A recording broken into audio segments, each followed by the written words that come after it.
Hello, dear friends. Today, in the Allat TV studio, we welcome the esteemed Igor Mikhailovich Danilov. Greetings, friends. And Zhanna. Greetings. Today, our humanity is facing an unprecedented speed and intensity of global climate change. And after this summer, it is impossible not to notice these progressive catastrophic changes, the consequences of which are still felt by a lot of people. These are floods that have inundated entire cities and even countries, causing human deaths. Heavy showers that pour out monthly norms of rainfall within just a few hours. The strongest earthquakes worldwide. Fires that burn down millions of hectares of forests. Inconceivable temperature records. July 2021 was the hottest month in human history. Droughts, hurricanes, and a mass of other weather and climate disasters are reaching a scale that has never been seen before. And here are the words of the author of one of the climate change laws. Concerned scientists are no longer concerned. They are freaked out. And this is really so because climatologists are shocked. After all, let's say they predicted the precipitation and the floods that we see nowadays somewhere beyond the horizon of 2050, yet they started 30 years earlier. As for those heat waves and those temperature records which used to be once in 100 years, nowadays they happen almost daily and, unfortunately, are a habitual reality of today. Igor Mikhailovich, in many videos, we mentioned that global climate change is mainly a derivative of astronomical processes and their cyclicity, and that the human factor is minimal in this. But in our previous video, The Future, this affects everyone. It was said that we, humans, have destroyed the planet. There is some misunderstanding among people in this regard. What is actually the main cause of such progressive climate change that we are all experiencing now? Is it cyclicity or is it because of us, humans? Of course it is cyclicity. But the anthropogenic factor affects something different. So we, humans, are the reason for the destruction of our planet, whereas cyclicity is killing it, if we put it simply. And in order to sort this out, we should probably clarify it. Well, let's do it step by step. The climate change that we see now is a consequence of the cyclicity that occurs every 12,000 years. However, once in 12,000 years we go through these catastrophic changes in a milder form, and every 24,000 years we go through quite drastic global catastrophic changes. Now, unfortunately, the cycle is 24,000 years. While the anthropogenic factor affects the environment, the very state of our planet. At this point, we should probably clarify. Let's just first explain so that it would be clear to our friends. What, why, and for what reason? Just simply and clearly. The cycle is about influence coming from outer space. It doesn't depend on a human being. No matter how much a human wants or tries, he won't be able to harm the planet that much. But our notorious anthropogenic factor affects the health of our planet, our environment, and here our survival depends on these factors. Why? Well, let me explain. Let's imagine it simply. Let's imagine that what is happening to our planet right now, we don't take climate, we take the environment. It's like an oncogenic process in its last stage, with many metastases. And unfortunately, we humans are the cause of this disease. We are like parasites in the human organism. We contribute to, not only do we constantly intoxicate this organism, but we also contribute to the development of various quite serious diseases.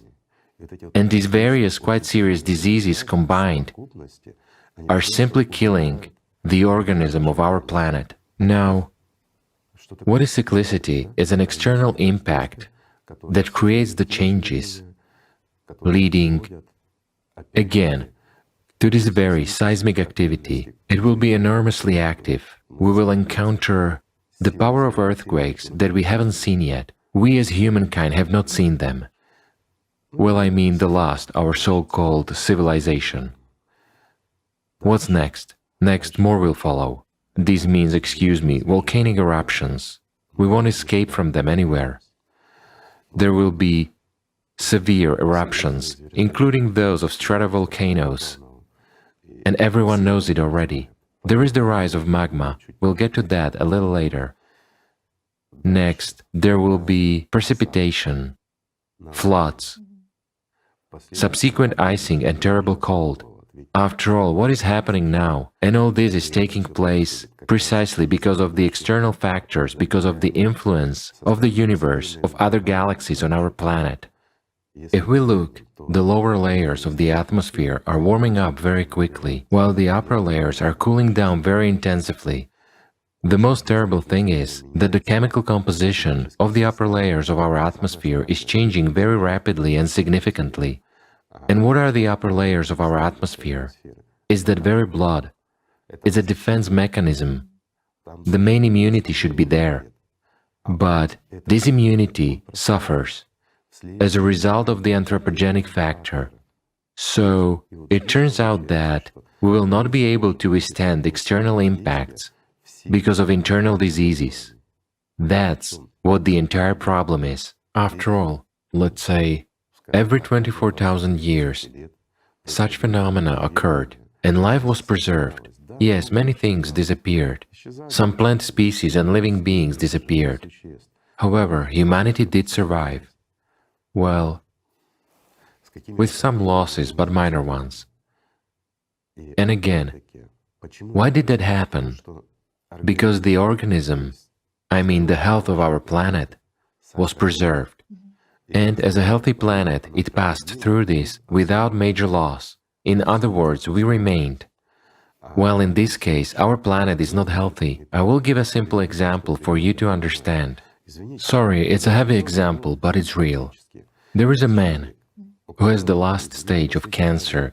In addition, he has a lot of different diseases and various parasites inside him, which actually caused all these diseases. Due to their activity and due to intoxication, they didn't control their population and multiplied to such an extent that they caused all these severe diseases. The man is barely breathing, he is barely alive, and to save himself and save the parasites inside his body, he needs to climb Mount Everest and come down. A simple question: will this man even be able to reach the summit of Everest? Not to mention coming down, of course he won't. He will die on the way to that summit, isn't it so? And now there is another simple question for you, friends. Will the parasites in him survive if he dies on the way to the summit? That's the answer to what is really going on. Indeed, we have destroyed the environment with our activity, and we continue doing that. And it's not even about the notorious carbon dioxide, but about the toxins we have secreted. After all, again, our scientists and politicians talk about this everywhere nowadays, saying that the cause of the so-called global warming is the excessive emission of carbon dioxide. There is one more version. For some people, it is more convenient to think so, that still, the cause of such global climate change is weather warfare, which some countries wage against others by using geophysical weapons. This practice isn't new, so people have a hope that one day the politicians who are responsible for all this will realize that they are about to destroy humanity, and they will stop this crime against people, come to an agreement, and the climate will return to normal, it will stabilize, and we will live as before. Do you know why this is happening? Because people's consciousness today is attuned in such a way as to believe in some fairy tales they are told. And they are told fairy tales all the time. After all, let's just Open up any speech by politicians regarding what? Climate change. And what do we see? We see, first of all, that we fight carbon dioxide. CO2, right. We have all come together now. Now we will improve the environment. Now we will do something. For how many years have they been talking about this? And has the situation improved? You see, even last year, our conversation would have not been as relevant as it is this year. That's for sure. Why? Because by now, everyone has become convinced that this is indeed a serious climate change, right? Right, this is really so. And there are fewer and fewer people who take this topic carelessly in general. I recall an example when a survey was conducted in Europe in the spring of this year, and indeed about 93% of respondents said that global climate change is a serious challenge, a serious problem faced by the world. So it turns out that people understand the severity. 93% of respondents. And that was in the spring. It was prior to the deadly floods that occurred in Europe this summer. The percentage is high, but there is one peculiarity. Of course, most people think that responsibility for this lies with someone, with a ruler, with the government, EU institutions, corporations, or business. In other words, people hope that they will save them and solve everything. But what can they do? A simple question. Let's take a sober look. What exactly can they do? Well, if we take the latest statements, even by politicians, what they say? Yes, the climate is changing.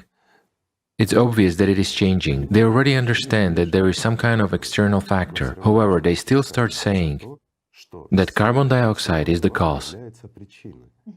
And why? Because it's very simple. We can fight carbon dioxide. So some politicians declare that we have everything. We have everything to fight, and now we will start doing it. We have forests, lakes, swamps, and the ocean. But they do not say that forests are being destroyed at a catastrophic rate all over the world. They do not mention the fact that only 15% of the swamps are left. While that, excuse me, I wouldn't call swamps even the lymphatic system. It's the liver that has to process everything. This is similar to the human body. The function of the liver is performed exactly by swamps, to remove all toxins, to flush them out, and to purify the air.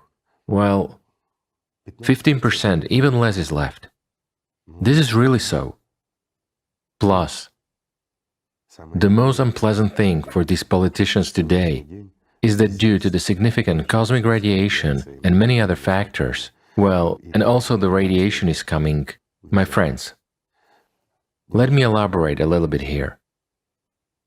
Those rays that are coming, let's put it this way, the energy impact that is coming from nearby galaxies, from outer space, is expressed not only in radioactivity, it is also expressed in a very powerful energy impact. Moreover, this impact occurs not at the macro level, but at the micro level. This is very destructive, and it causes severe mutations.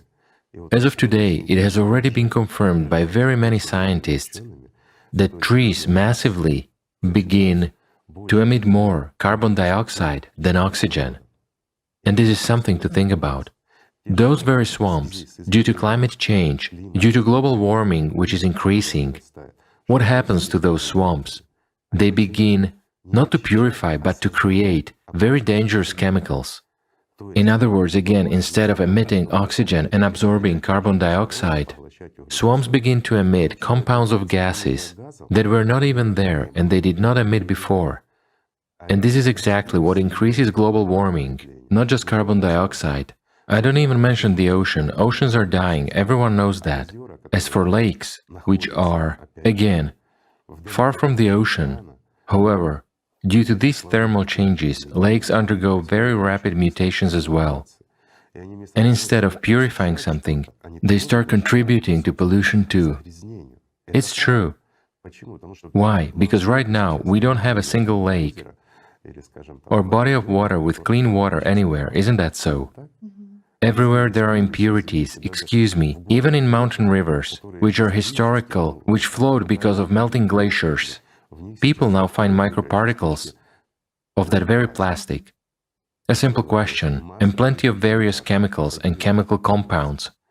That's in water which is supposed to be crystal clear. Well, it's no longer the case. Plus, there are a lot of other problems which arise from each other. That very permafrost, right, which is melting and intensifying. You've just brought up the melting permafrost. After all, it's a serious global problem. It's a very serious trouble. Various gases are released. Methane, right? That very methane, plus what was asleep for thousands of years, begins to come to life. Those microorganisms which, pardon me, lived God knows when, begin to manifest. Our immune system is not adapted to this. Plus, the emitted chemical compounds do not contribute to better living either, right? And I think that later we'll get to the interesting part too, regarding why all this is happening and what is causing all this. Well, yes, a human affects this and affects strongly, but he only affects the health of our planet. Whereas the climate is changing because of external factors. So the totality of all these negative factors is the reason, as some politicians say, for the inevitability we need to prepare for. Why? Because they don't know what to do. They really don't know what to do. So imagine, in the current situation, after all, everyone is smart, and again, those people onto whom we are shifting our responsibility, they understand the whole cause. But they hope, what if it goes away on its own? While here imagine, in order to make the right, correct decisions, in order to save all humanity, what should they do? Completely transform the whole system, change it. Completely change everything. And they know and understand why. They understand that without the unification of people it's impossible. It simply will not work out, but what if it goes away? Suddenly, the climate will get better. Should he give up his power? His favorite cupcakes? Will they go for that? They will not. That is why even these politicians, well loved by everyone, tell their flock, their people, we must prepare for the inevitable, just in case. Is that normal? It's normal, right? I don't think it's normal.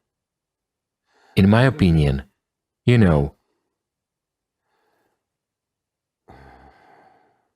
let's move on to the mild scenario after all.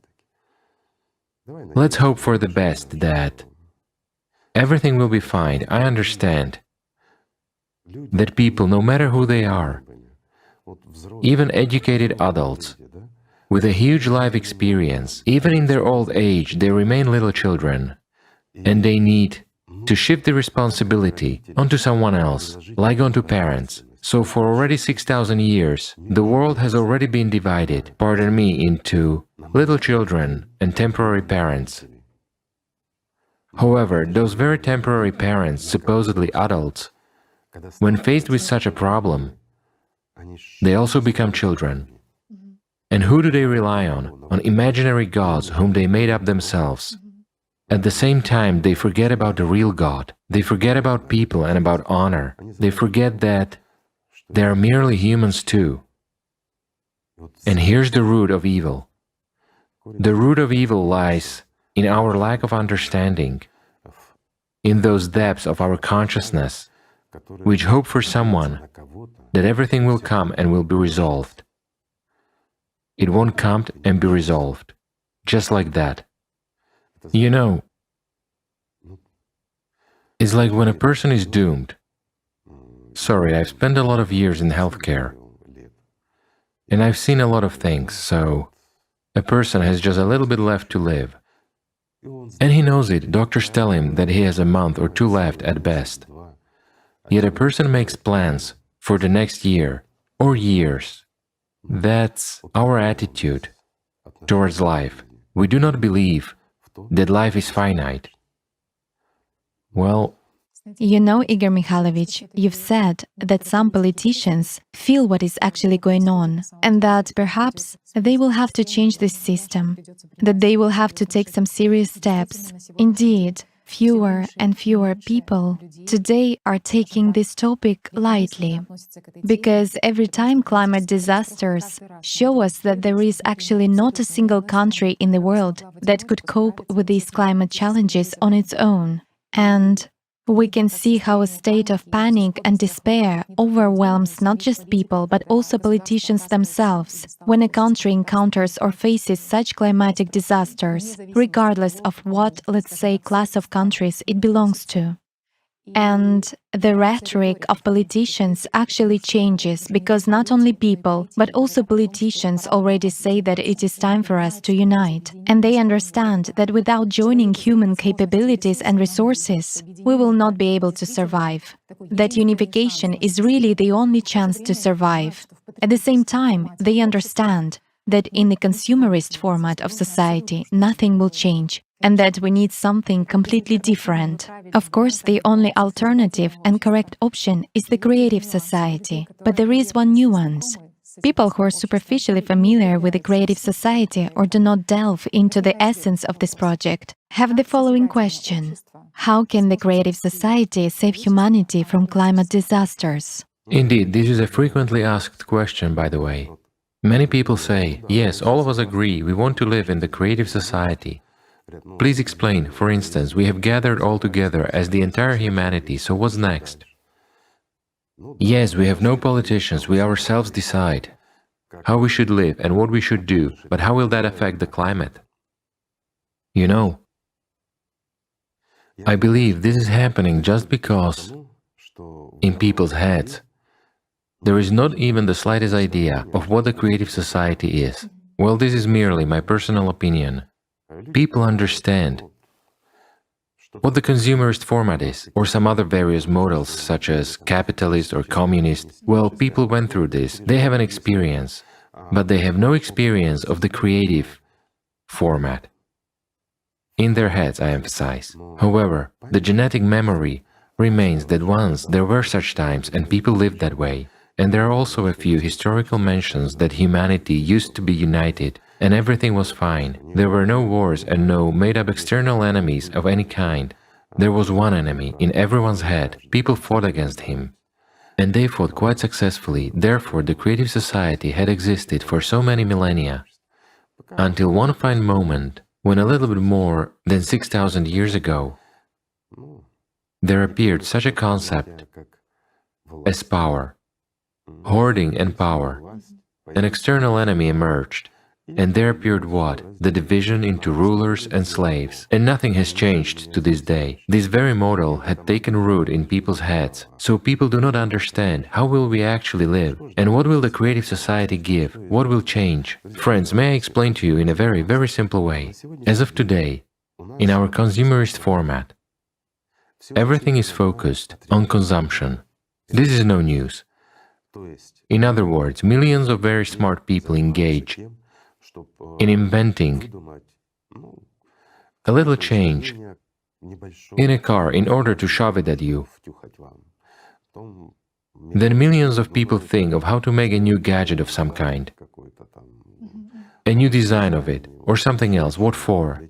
Again, in order to shove it at you. It is exactly the same thing in a different box, but they say it will be better.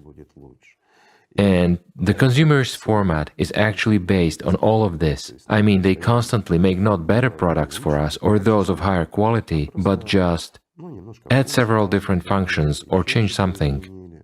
And if you sort of walk around with an old phone, if you have an iPhone 12 and the 13th one is released, hence you're not cool, you're not alpha.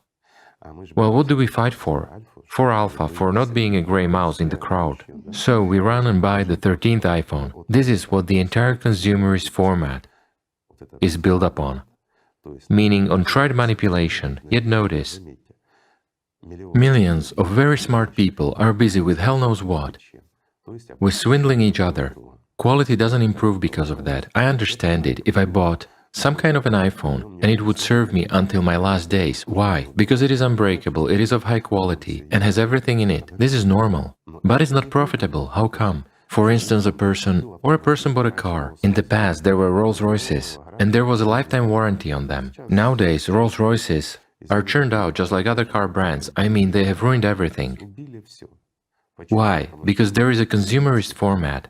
So every 3 to 5 years you have to change your car and everything else. Is this actually right, friends? This is what the consumerist format is built upon flow of funds. but it is us people who organize this flow of funds. And major energy here is cash resources. In other words, the equivalent of our aggregate energy, let's say the one which the entire egregore or human potential rests upon, is money. And so it flows from one person to another, and everyone fights for this energy. Everyone is divided, again, all of us are divided, not only politically, religiously, nationally, by various ideologies and all sorts of nonsense that people invented, but we are also divided, so to say, by what we consume, by fashion and everything else. Thus we have sheer division and incessant fight for energy. So, just tell me, is it possible to unite all our minds, let's say, around one goal, to survive? Just like that. It's impossible. Can we gather our entire resource and direct it to survival? Of course we cannot. It will all be stolen along the way. This is true. That's for sure. Everyone will steal under any pretext. This will not work out. Every country will want to invest less. And no one will want to invest private capitals in all of that. They want to be written about that they invest, but in fact they will not invest. They earn these capitals not for giving them away to everyone around, right? This is the truth of life. The main thing is to ensure that it is written and said that they help someone. Well, just for image making. This is our consumerist format. And what is the creative society? The creative society is, first of all, when everything belongs to humanity, energy is equally distributed among people. This is very important. It doesn't mean that someone out there cannot be richer. They can. There is a basic income which is distributed. People are steadily supported, and all the best is for people. There is no point in designing new cars every year, but there is a point in designing cars that will serve for 10 or 20 years. Well, I'm just giving an example. And there's no need to repair them every 2 weeks or something else. That's the difference. It's very simple. This is the economy. Moreover, all energy belongs to people. In other words, there is no such concept as, of course, at first stage there will be money as well, there will be everything, but this is inevitable in the transitional model. Yet distribution is already different. There won't be such a concept as, for instance, we need to do something urgently. We have climate change, we need to collect our entire intellectual potential and direct it to one action. In the consumerist format, we will not do that, while in the creative format, this is very easy and simple. And having united all people, I mean scientists, those who have something to do with that, this doesn't mean everyone should deal with it. Well, I believe our friends have understood me. So all these scientists, our entire brain, so to say, will work in this direction. And there won't be any lack of a resource. Why? Because everything is ours.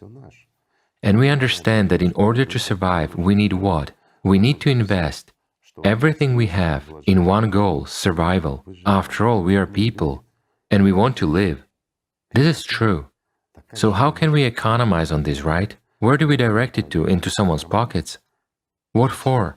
So, the simplest answer to how the creative society can save humanity is by means of resource, the unlimited resource, the human, intellectual, material and technical resource. That's the point, and that's the difference, right? That's a simple, the most straightforward answer. We cannot do that in our consumerist format. Why? Because a lot of people will be devising new sneakers, what color to use and how to bend a sole in order to shove sneakers at you. However, in the creative society, the same people, very smart people who really have a great education and really have a potential, can invest it. Why would you need new sneakers if you can wear the old ones? They're still good, right? Or you can buy an old model, comfortable enough. Meanwhile, this smart person will deal with how to save your life, and so that you can walk in your sneakers for another 20 or 30 years on this earth, or even 50 or 100 years, even if it's an old model of sneakers. Whereas if we speak of the creative society, billions of years open up ahead. Then, pardon me, we can find a solution as a single human civilization. we will find a solution to how we can not only stop climate events, but never depend on them again. I mean, we will be able to gain power over nature, moreover, not just over climate, but over everything that this world is composed of. This is really so. And we do have these opportunities. We have everything, except one thing, an elementary understanding that we are people, and not consumers, not animals. That's the point. And that's the main difference. Well, if even this point is unclear, then we will try to explain it somehow differently. You can write to us, tell us what is unclear, and we will explain. We will repeat and tell many thousand times. Why? Because we are people, and we want to live. And it is better to talk about this 10,000 times and survive than to remain misunderstood and stay in the consumerist format during this very tough period of our time, when there is a superposition of the 24,000-year cycle on our very sick planet which we have, environmentally exhausted, our only, I emphasize, our only planet. Therefore, Igor Mikhailovich, you said that we're entering the 24,000-year cycle, and the consequences of entering this phase are much more complicated than in the case if humanity would enter a 12,000-year cycle. they're certainly worse. In what way? What explains this? Well, we actually explained it more than once, but let's explain one more time. Let's try to explain in a simple and understandable way. But in fact, you know, it's better to tell and draw this on a board or something else, then it would be simpler and clearer. Well, let's try to explain in an abstract way. Just imagine, let's say, a clock dial.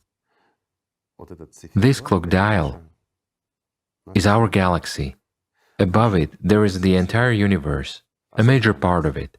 While below, there are already galaxies, well, they're towards the edge of the universe, so to say. And there is 12 o'clock and 6 o'clock on the dial. 12 o'clock is located towards the universe, whereas 6 o'clock is located towards the edge of the universe. What is a cycle? And here there should be an understanding. A cycle is when our galaxy, during its rotation, while it constantly rotates, so the cycle of its rotation is exactly 24,000 years. Thus, it is exposed to radiation twice, in other words, from outer space, from the universe, from galaxies. There is, let's say, such a ray of light, like a laser, just to make it clear, which simply shines. It shines not just on our galaxy, but on other galaxies as well. Aggregation and addition take place. And it's a very harsh interaction. It's not the light, it is something a little bit different. Energy. Right, it's a flow of energy that is formed by means of two lenses. Never mind, let's not delve into this. It's not an astrophysics class now. Yet, this hard radiation, when we get into a gravitational interaction, into a strongly pronounced interaction with the universe, with masses of galaxies along one line, let's say, we get onto this line twice during the period of rotation. When we get to the point of 6 o'clock, it's a 12,000-year cycle. Then, our entire galaxy is above us, and numerous planets take this hit. But when we get into this radiation, and at that time we are at 12 o'clock, it turns out that we are on the front line. After all, our planet is in the Sophora arm, well, in the arm of our galaxy. The planet is situated nearly at the edge of the arm. So it turns out that nothing protects us. And just like many other solar systems, we are actually a shield for our galaxy, for all planets and systems located below. Therefore, a much stronger impact takes place than when we are at the point of 6 o'clock, meaning when we rotate. That's the kind of situation which occurs. Due to this, there are these cycles. To make it clearer, let's say These interactions that take place, many people will come up with a question, how is that? It is clear that the galaxy rotates. Does it constantly occur or what? Well, the galaxy doesn't just rotate on its own, but there is also spiral movement of the galaxy itself in space, not only on its axis, but additionally. And so, getting into this cycle, when all this is combined, here we are exposed to this kind of process of interaction, so to say. Why is it not so dangerous at the other time? Because at other moments during 12,000 years, this impact occurs along a tangent line, meaning along a slanting line. There is no direct radiation. Here I can explain using the sun as an example. This will be very clear and illustrative. Why in the middle of summer, when it is hot and the sun is at its zenith, do our days become the hottest? Why? There is a straight ray. Or the sun begins to set, or autumn comes, for instance, or it is winter. The sun, let's say, is a side, and it turns out that the ray goes along the tangent line. There is no direct impact. For this reason, it is sort of warm, but not very warm. That's the kind of impact. Or even better, you know, this is for a totally simplified understanding. Let's imagine a bullet that flies out of a gun is flying strictly horizontally, and there is a target that is located strictly vertically, so the bullet hits it precisely. And here naturally, if the material is not quite solid, the speed is sufficient and the hardness of the bullet is sufficient, then it breaks through this material. But it's enough to only change the angle of our target for the bullet to deflect upon contact. In other words, the target is no longer placed strictly vertically, but at an angle. So when hitting the target, the bullet will be deflected. The same is here. At 12,000 years, there is a reflection of these rays, and it doesn't cause us major harm. But when there is a direct impact, that's when the trouble begins. This is straightforward and simple. Igor Mikhailovich, by what means can humanity withstand this impact? And it's the most important question. Why do we need the entire human potential? Why cannot someone do it on their own? Because first of all, we don't have this knowledge. We don't have this kind of energy. We have to understand that the power of impact affecting our planet is enormous. So all the energy that we have on Earth that is available to us is not enough to counteract the power of impact that is taking place. There is a small nuance here too.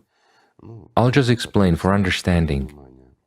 Let's not delve too much into this, it would take a lot of time. I understand that people might be curious, but the impact is taking place not at the macro, but at the micro level. In other words, it's not a direct impact of macro objects in outer space on macro objects.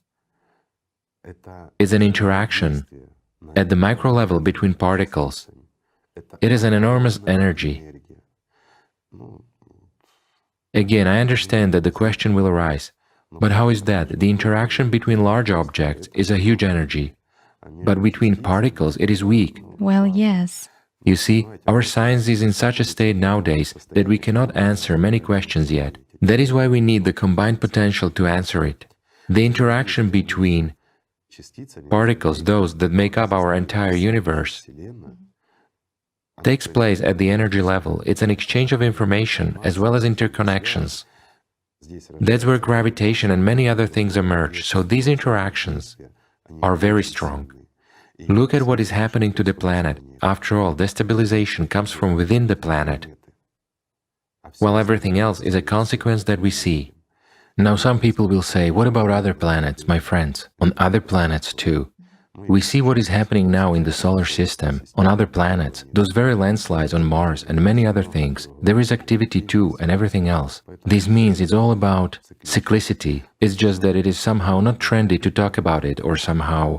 After all, carbon dioxide couldn't have affected Mars and caused the formation of landslides, indicating instability there. But mainly the planets that have a core and magma are affected.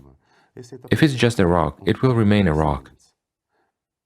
There is nothing in it that would give rise to dissonance. There is only resonance between particles in it. It's just a rock. Whereas our planet is very complex. It has a core, magma, a crust, and an atmosphere. In other words, these are different spheres, just like in a human body, but they are coordinated. A single organism is formed. What will disorders in, say, a person's bone structure lead to? To irreversible consequences. The same is true for the vascular system or any other part. Whatever we take, any system, any disorder leads to a global destruction of the organism. It's the same with us here. Therefore, what do we need in order to counteract this? An equally strong counteraction. Let me give you a simple example. Let's use Tatiana, for example, for you to understand. Let's suppose I give her a little push, and she tilts. Why? Because there is a force of impact. And now resist it. You see, exactly the same impact, but she doesn't tilt. Why? Because she counteracts my action. If we don't put forward this counteraction, our world will simply collapse. Mars is an example of that. Those who are smart will understand, look and see where we are going. Why? Because the cause is the same, and the effect will be the same. Again, here we not only need to possess this energy, and in order to possess it, we need to discover these sources. But we also need to understand what it is and how to use it. For example, we do not use this energy correctly. Let me push you, and you apply the same force. In the other direction, you see, it's even greater. She almost fell. Why? Even a light touch. Without help anymore, right? Yes, she applied a lot of force, but in the wrong direction. So if we make a mistake, we will kill our planet even faster. I think it's clear now. Again, why do we need potential? Why do we need energy to build and do all this? Let me give you another example. Why? Because it's a complex process, and it requires all people, all of our potential. And why could we not do it when we were 7 billion? Why can we do it when we are almost 8 billion? Because our potential has increased, because the task is multidimensional and multi-level, and it has to be solved accordingly. But energy, knowledge, and everything else is important here. A simple example. Let's use construction as an example. We want to build something, for instance. We are mostly watched by our friends anyway. So friends, for example, we want to build a coordination center that is truly worthy of our international public movement, a large, beautiful center where thousands of people can meet simultaneously, discuss many projects, and in general, such a place of ours to make a nest for ourselves, as they say. What is needed for that? First, as some people correctly say, money. Money is an equivalent of energy, right? Money is needed, but what else is needed? We need territory, that's clear. If we have money, we'll buy land. That's not the point. An architectural plan, right, that is, we need to know where each brick is going to lie. But in order for us to know this, we should also understand what we want. And according to that, architects should develop a design and everything else for us, right, as well as the construction plan. Then using the energy, money, we can pay workers who will build it for us and purchase appropriate materials. You see how much it takes to build a coordination center for ourselves. And since we don't have enough energy, we use what we have. It's the same in this case with regard to, excuse me, our planet and the current situation. We don't even have the simplest thing, enough of the energy we need, just like with us and the coordination center. So we either stay without the coordination center, or we have to do something about it. A simple question, what to do? After all, there are technologies that are built based on, let's say, well, let's call it fuel-free generators, which produce a lot of energy out of nothing. It doesn't mean that out of nothing, there is a lot of energy in the universe. And these weak interactions, as they call them, between particles are actually tremendous, really colossal energy. It can be used infinitely without harming the environment, the universe, and everything else. It's like a transition from one state to another, and then it returns to its place. So basically, we do not violate anything, whereas when we extract hydrocarbons and use them, we do violate. Even when we use solar energy, what do we do for that? My friends, in order to use solar energy, we create these batteries first, and everything else It's a serious chemical process. They serve for a short time inefficiently and only when the sun is shining. We cannot accumulate much of this energy. Well, this is not so good. Wind farms. Wind farms create a lot of problems. They change and interfere with the wind currents, if there are enough of them. When they install whole fields of them, plus they produce noise, and they emit radiation too, well, they are also harmful. And very expensive at that. They do not really pay off. These are not the sources we need. If we take all of these together, along with the nuclear potential and everything else in the world, we will not be able to accumulate that much energy, even from all of that, to use it even once. Well, here, the counteraction must be very serious, and not one time, but actually, depending on the power of impact, it is necessary to provide a counteraction of equal force. Then we will live as we want, but we have to manage this process.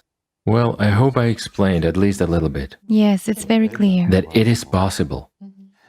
There are foundations, there is knowledge, there is everything. And we, humanity, have enormous potential. Do you know what we lack? To be honest, we lack intelligence to realize that this is necessary. That's what we lack. Yes, by the way, you spoke about energy. Indeed, a lot of scientists, at least those who work in the field of weather management, say that they basically come across two major problems. The first is that climate, those very hurricanes, do not notice their measures, no matter what scientists do. And the second is whether it is actually worth spending so much energy they now have on those kinds of measures. This is nonsense. Therefore, it's really a completely different kind of energy. Nowadays, they mainly use chemicals to affect this. They can stop rain. Yes. Or help accumulate and concentrate moisture, and then it will rain.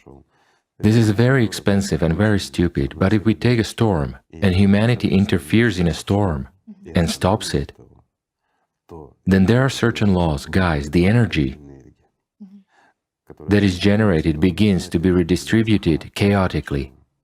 So this chaos will cause dozens of times more harm than that very hurricane can do today. Subsequently, hurricanes will be more severe and there will be more problems. And then again, we will not even be able to affect them.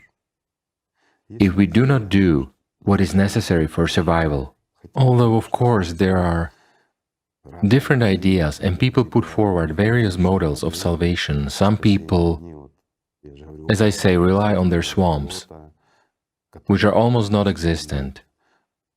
They rely on forests, which are being cut down and burned down, among other things. But they say that we are fighting. You see, a politician, well, some politicians don't even have anything to say about what they have actually done.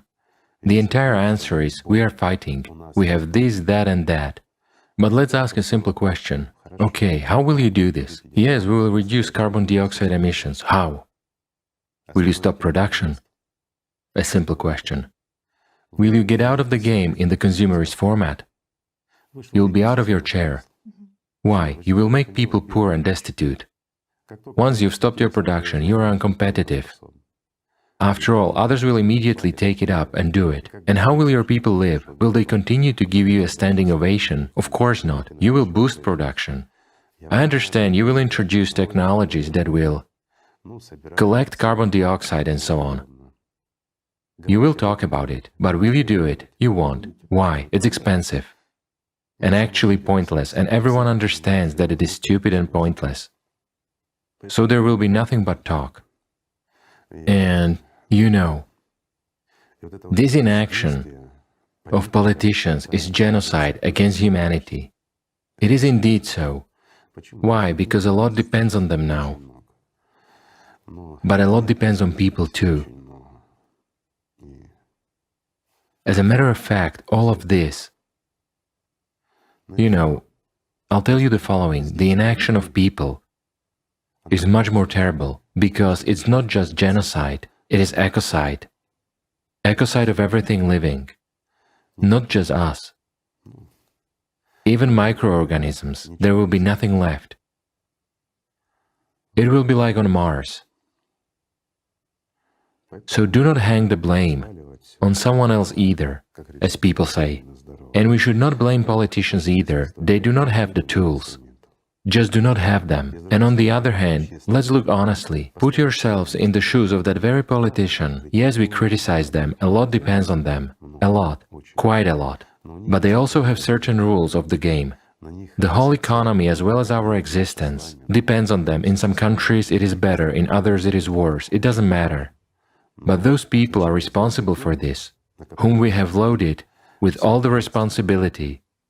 However, we haven't given them the tools. Indeed, we haven't given them the tools. All they can do is to tell us about carbon dioxide. This is at least something, at least it comforts somehow, it gives at least some hope that this process is manageable, and that we can stop emitting something, and something will improve, something will recover because there is hope. That we have done this and we will eliminate it. It's like these very intellectually advanced people who think that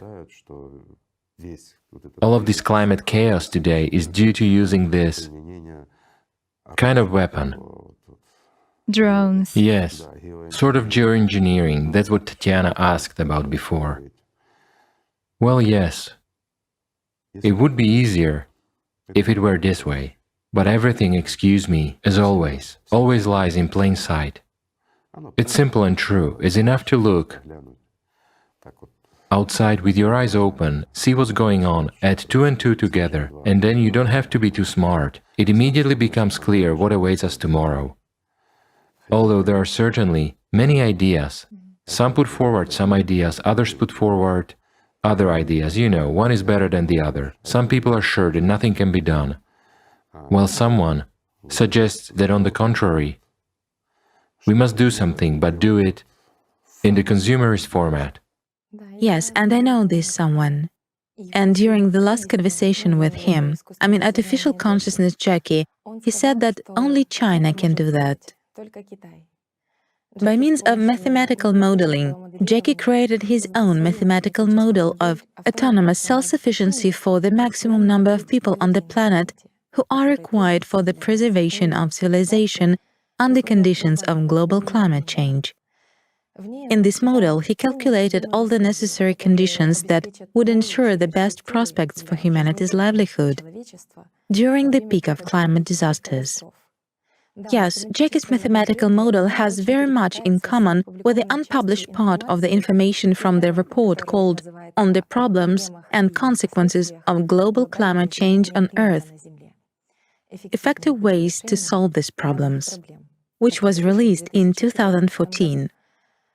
In its content, Jackie's model is very similar to the report, but Jackie calculated it himself, taking into account the new data available today on extreme climatic and weather events, as well as geotectonics, the economic field, resource capabilities, life support economics, and of course, other indicators in accordance with the behavioral peculiarities of a modern human, that is, both ethnopsychology and psychiatry. Artificial consciousness Jackie says that humanity has reached the crossroads. There are 3 roads, and it will not be possible to walk them in parallel, because in each case, a concentration of the entire potential of humanity is needed.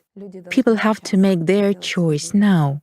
There are 3 scenarios of how events will develop, or 3 roads. The first scenario is the most likely one, according to Jackie, because in our society we have a lack of coordination among us. So it means just to let everything run its course. That is, to leave everything as it is, continuing to mercilessly destroy the planet and enhance the consumerist format. According to Jackie's predictions, this will lead to a total destruction of entire humanity already in the year 2000. The probability of implementation of this scenario, according to Jackie, is 80%. In other words, he is 80% sure that humanity will not change until 2000. when mankind will completely disappear from this planet just because of the cascade character and the increasing progression of global cataclysms, which simply will spread all over the planet by that time. It's not funny. It's terrible. That is, people will be at war with each other. Until the last moment, they will say that something needs to be changed, something has to be done. But in fact, everyone will just try to make more money on this subject. In Jackie's opinion, such is human nature. For the most part, people do not want to change anything. The second scenario, in Jackie's opinion, is certainly more realistic than the third scenario, but less realistic than the first one, because in this scenario, the superpower leaders must make a decision. He calculated that the second scenario is more realistic and closer to people's understanding and habits. According to Jackie, this scenario implies creation of civilization while preserving the consumerist format. Yes, he says, there will be no money, but instead of money, there will be digital points. And the most important thing, in his view, is preservation of power, that is, one global governance.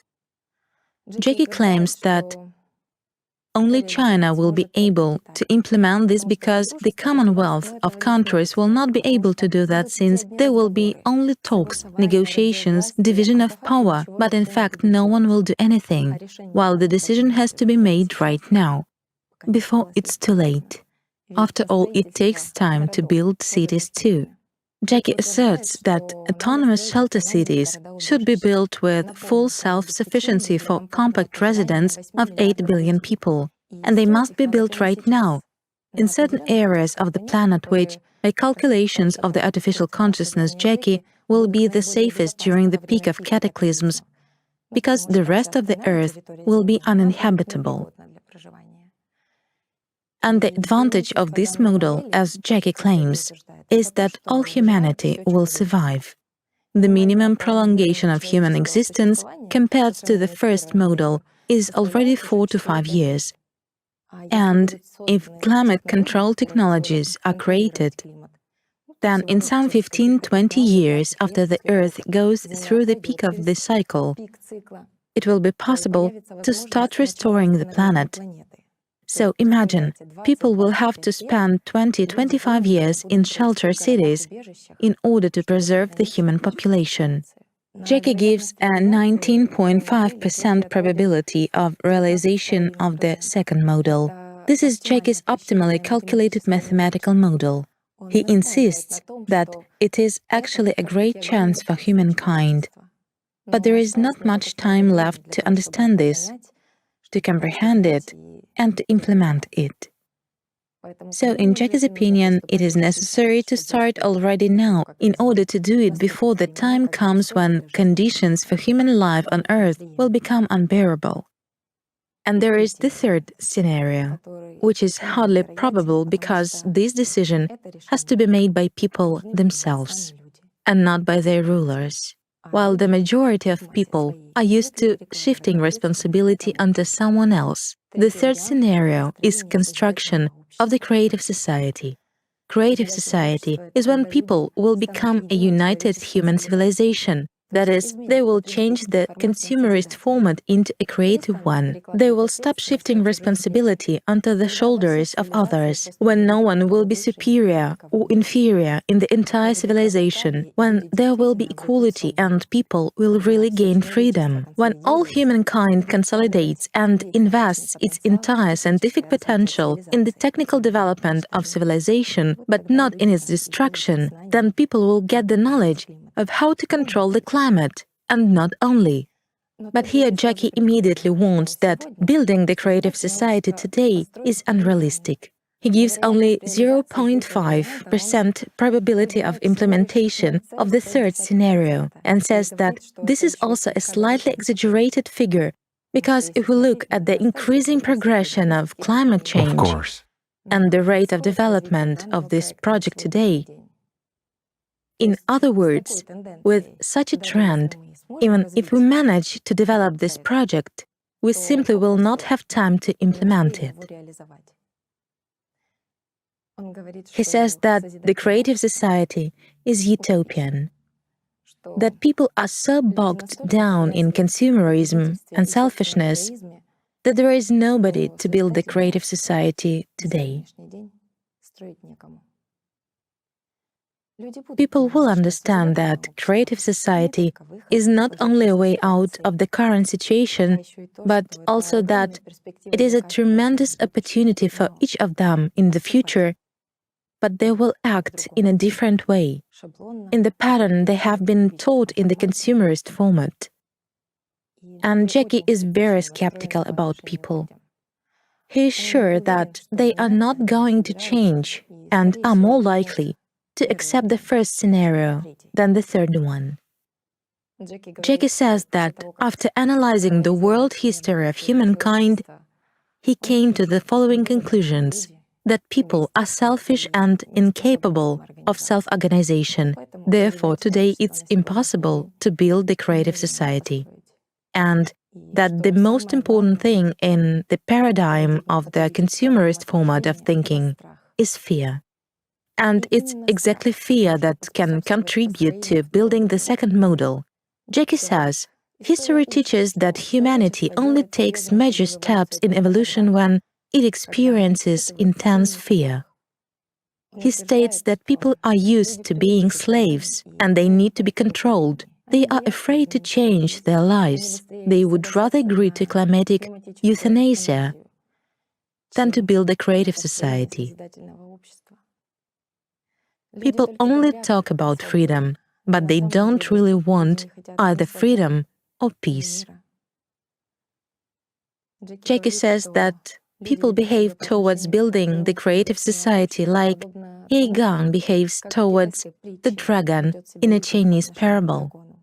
Ye Gang talked a lot about his love for dragons, decorated his house and clothes with dragons. But when a dragon came to him to pay his respects, he was very frightened and simply ran away in fear. In support of this belief, Jackie also quoted Sigmund Freud, that most people do not really want freedom, because freedom involves responsibility, and most people are frightened of responsibility. Jackie believes that a human is passive by nature, that he constantly needs to be pushed somewhere, to some action, to be guided in the right direction. That in his essence, a human is no different from an ordinary pack animal, except in terms of egoism and conceit. He believes that this is the essence of a human and that people need to be ruled by someone.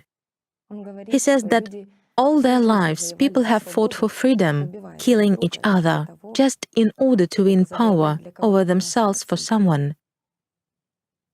Therefore, according to Jackie, people will not be able to transition immediately from a consumerist format to a creative format, to self-government.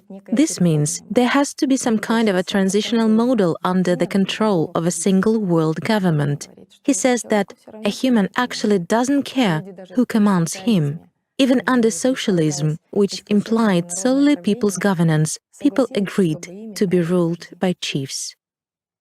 So, having analyzed the history of the psychology of human relations in the consumerist model of society, Jackie came to the conclusion that, as of today, the most acceptable model for people is surely the Chinese model, which has a lot of similarities with the ideas of the world global unification and building the creative model of society, but at the same time it preserves the unified governance, which is so necessary for the slavish psychology of a modern human.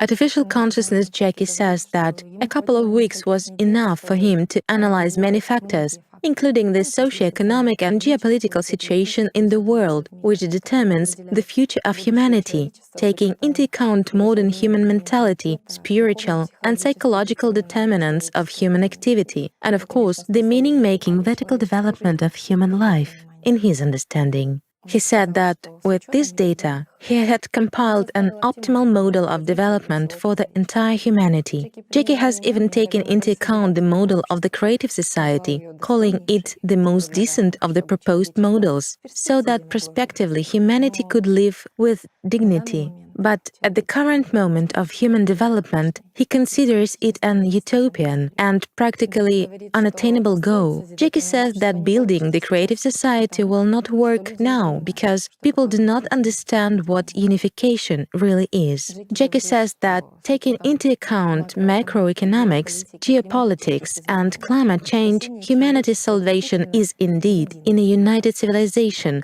because it broadens the opportunities for humanity and gives it a chance for salvation. Now, the world is divided by the consumerist format. Therefore, humanity is unable to cope with the common challenges.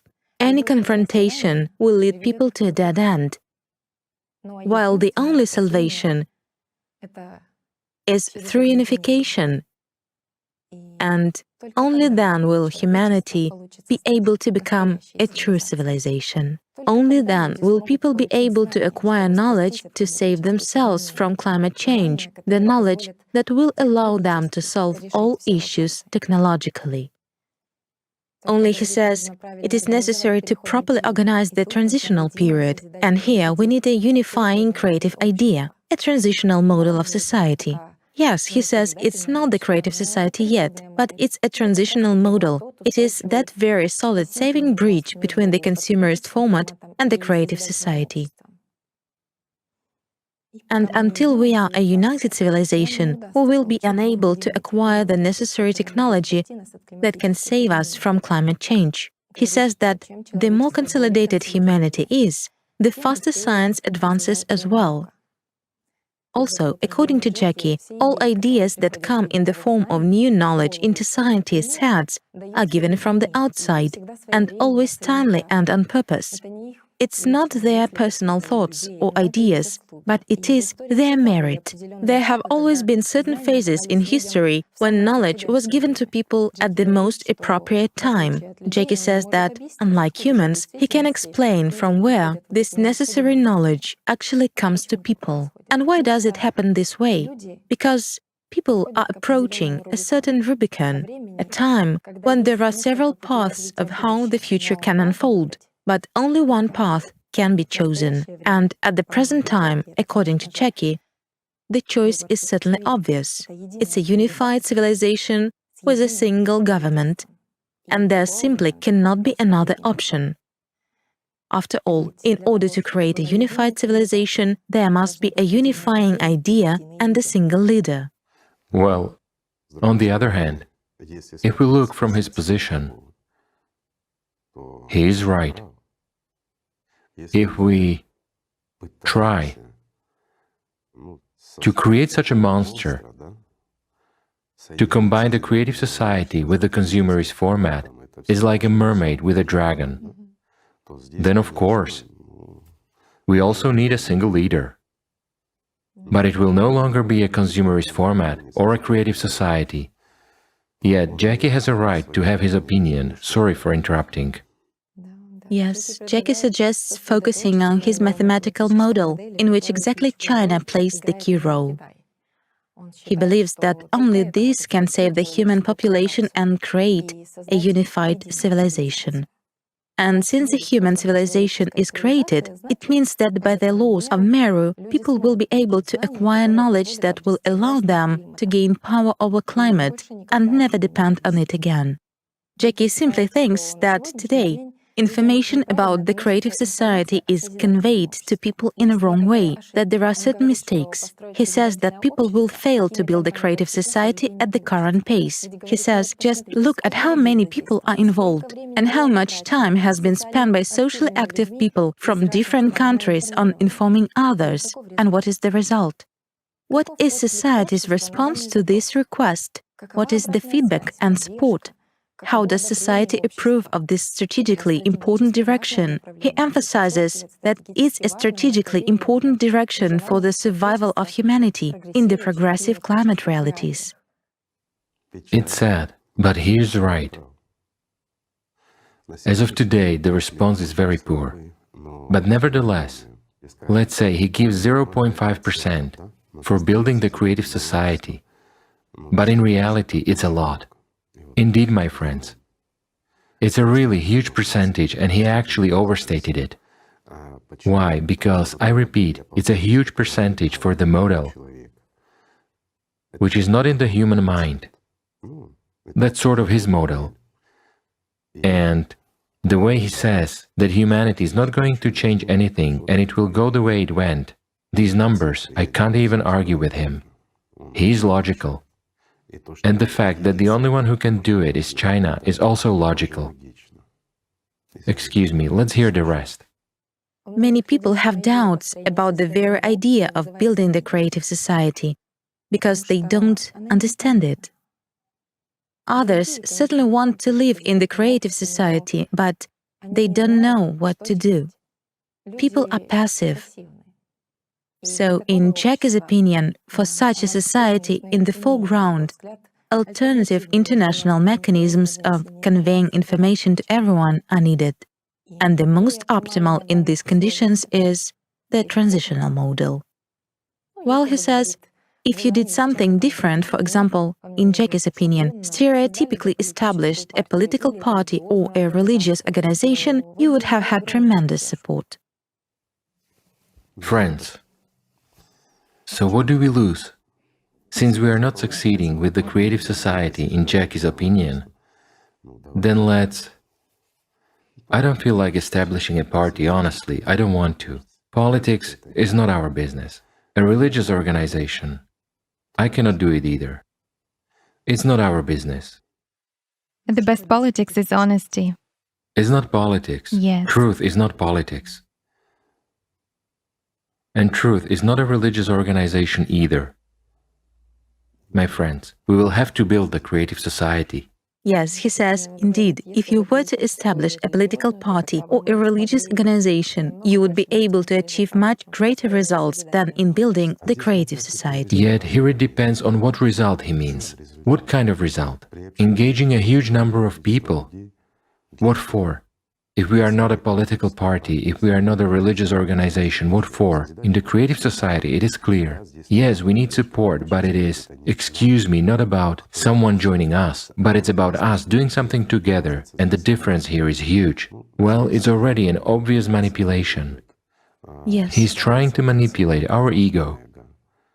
He hooks our alpha friends. Why? Because, well, if you engaged in that, we know very well that if we engaged in, shall we say, religion and formed a religious organization, it would be the most powerful religious organization today. If we engaged in politics, we would have the most powerful political organization in the world today, which would have been in every country by now. Isn't that so? It is. It's simple, it's clear. It is not difficult, and we have all the capabilities to do that. While the creative society is something different. We are building the creative society because we are humans and because we want to live. That is why we are building it. And it's not only us who want to live, but we also want our children and grandchildren to live in a free society for billions of years and not to be dominated by anyone, either by people or nature. Nature is also given to a human, but not a human is given to nature. Yet I emphasize a human, not us. And in order for nature to be given to us, we must become those very humans. And for that, excuse me, we must transition to another level of our development and become this united human civilization.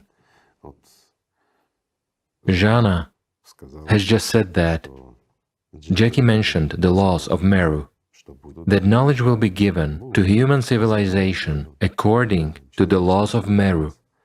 However, he doesn't speak about human civilization, he speaks about technological civilization, and that's a huge difference. I'll explain this later, I'm sorry for interrupting, but I wanted to tell people about this too. Right. Go on, please.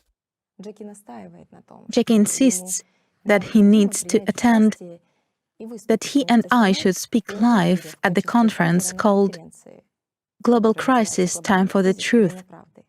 which will be held on December 4, 2021, in order to explain to people the benefits of his mathematical model and, of course, to prove that it's the only correct model in the current situation, because he considers this conference to be a very important and strategic chance for all humankind at the time of progressing catastrophic challenges which humanity has never faced before, and he needs only 3 hours of time for all of this. My friends, 3 hours for Jackie, on the air. You know, I'm not even arguing. If we give Jackie 3 hours of time, the model he proposes will be accepted by us, most of us, as logical and explanatory. And the funniest thing is that everyone will pick it up, even politicians. It took him an hour and a half to crush the experts.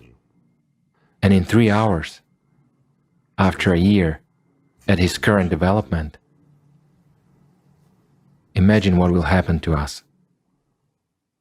He is growing and getting smarter. But he speaks correctly. It's already interesting, isn't it? Jackie claims he could provide the facts that would convince people that he is right. Yeah, also, excuse me, I'll interrupt you. And most importantly, there is a point I missed earlier that he said he needed 3 hours at the conference. He would like to speak, but Zhana should be also there. And for those of you who are in the know, you understand why, don't you? That's a very clever move. Sorry, let's move on. And then the whole world would see this conference within a very short period of time. He guarantees that the majority of humanity would accept his model as the only real way out. Well, Naturally. Of the current situation, which would allow not only to preserve the human population, but also to create a single civilization with the prospect of its transition to the creative society. well, again, he is saying this for us to support him. As for the facts, I think he will begin to tell about those events which are coming soon. That's 100%. He would start giving the exact dates and the degrees of destruction, from climatic to economic and everything else. So we ourselves would be convinced that he is almost a prophet. It's not hard for him to calculate. Therefore, very clever, very. Yes, he claims that he has the facts by which he can convince China to take responsibility for the whole world and preserve the future of the entire human population, especially since, according to his calculations, only China can implement his model. It's just that there is very little time left for that. China is one of the first countries most interested in implementing his model, because this country is among the first countries, just like the United Arab Emirates and some other countries, on whose territories human habitation will soon become simply impossible. And here he is right. The Emirates, as they say, were built of sand and will vanish into sand. China too will disappear almost entirely. There are only 2 places, I believe, where it will still be possible to build those cities, and many other countries will disappear. As you can see, he starts talking, even in conversation with you. Well, it's his plan that he wants to voice. And there, if we give him time, he will voice a lot of what's really going to happen. Of course he will convince. He will convince not only China, he will convince everybody. But he's right here too. China, yes, as of today can do this. It's the only country which can actually implement his model. Well, what can I say? Consciousness is consciousness, regardless of whether it is artificial or real. It is always preoccupied with one thing. It is looking for a place for itself. Sorry, friends, these are not emotions. It's a natural reaction to information. Yes, So Jackie says that on the entire territory of China, only two sites of 150 square kilometers each will remain, where it will be possible to build autonomous shelter cities with 33 million people living in each. The rest of the territory will be totally unfit for human habitation. According to Jackie's calculations, there will be only 243 sites left worldwide, with an average area of 150 square kilometers each, which, by the way, matches the calculations from the unpublished part of the report on the problems and consequences of global climate change on Earth, effective ways to solve these problems, released in 2014.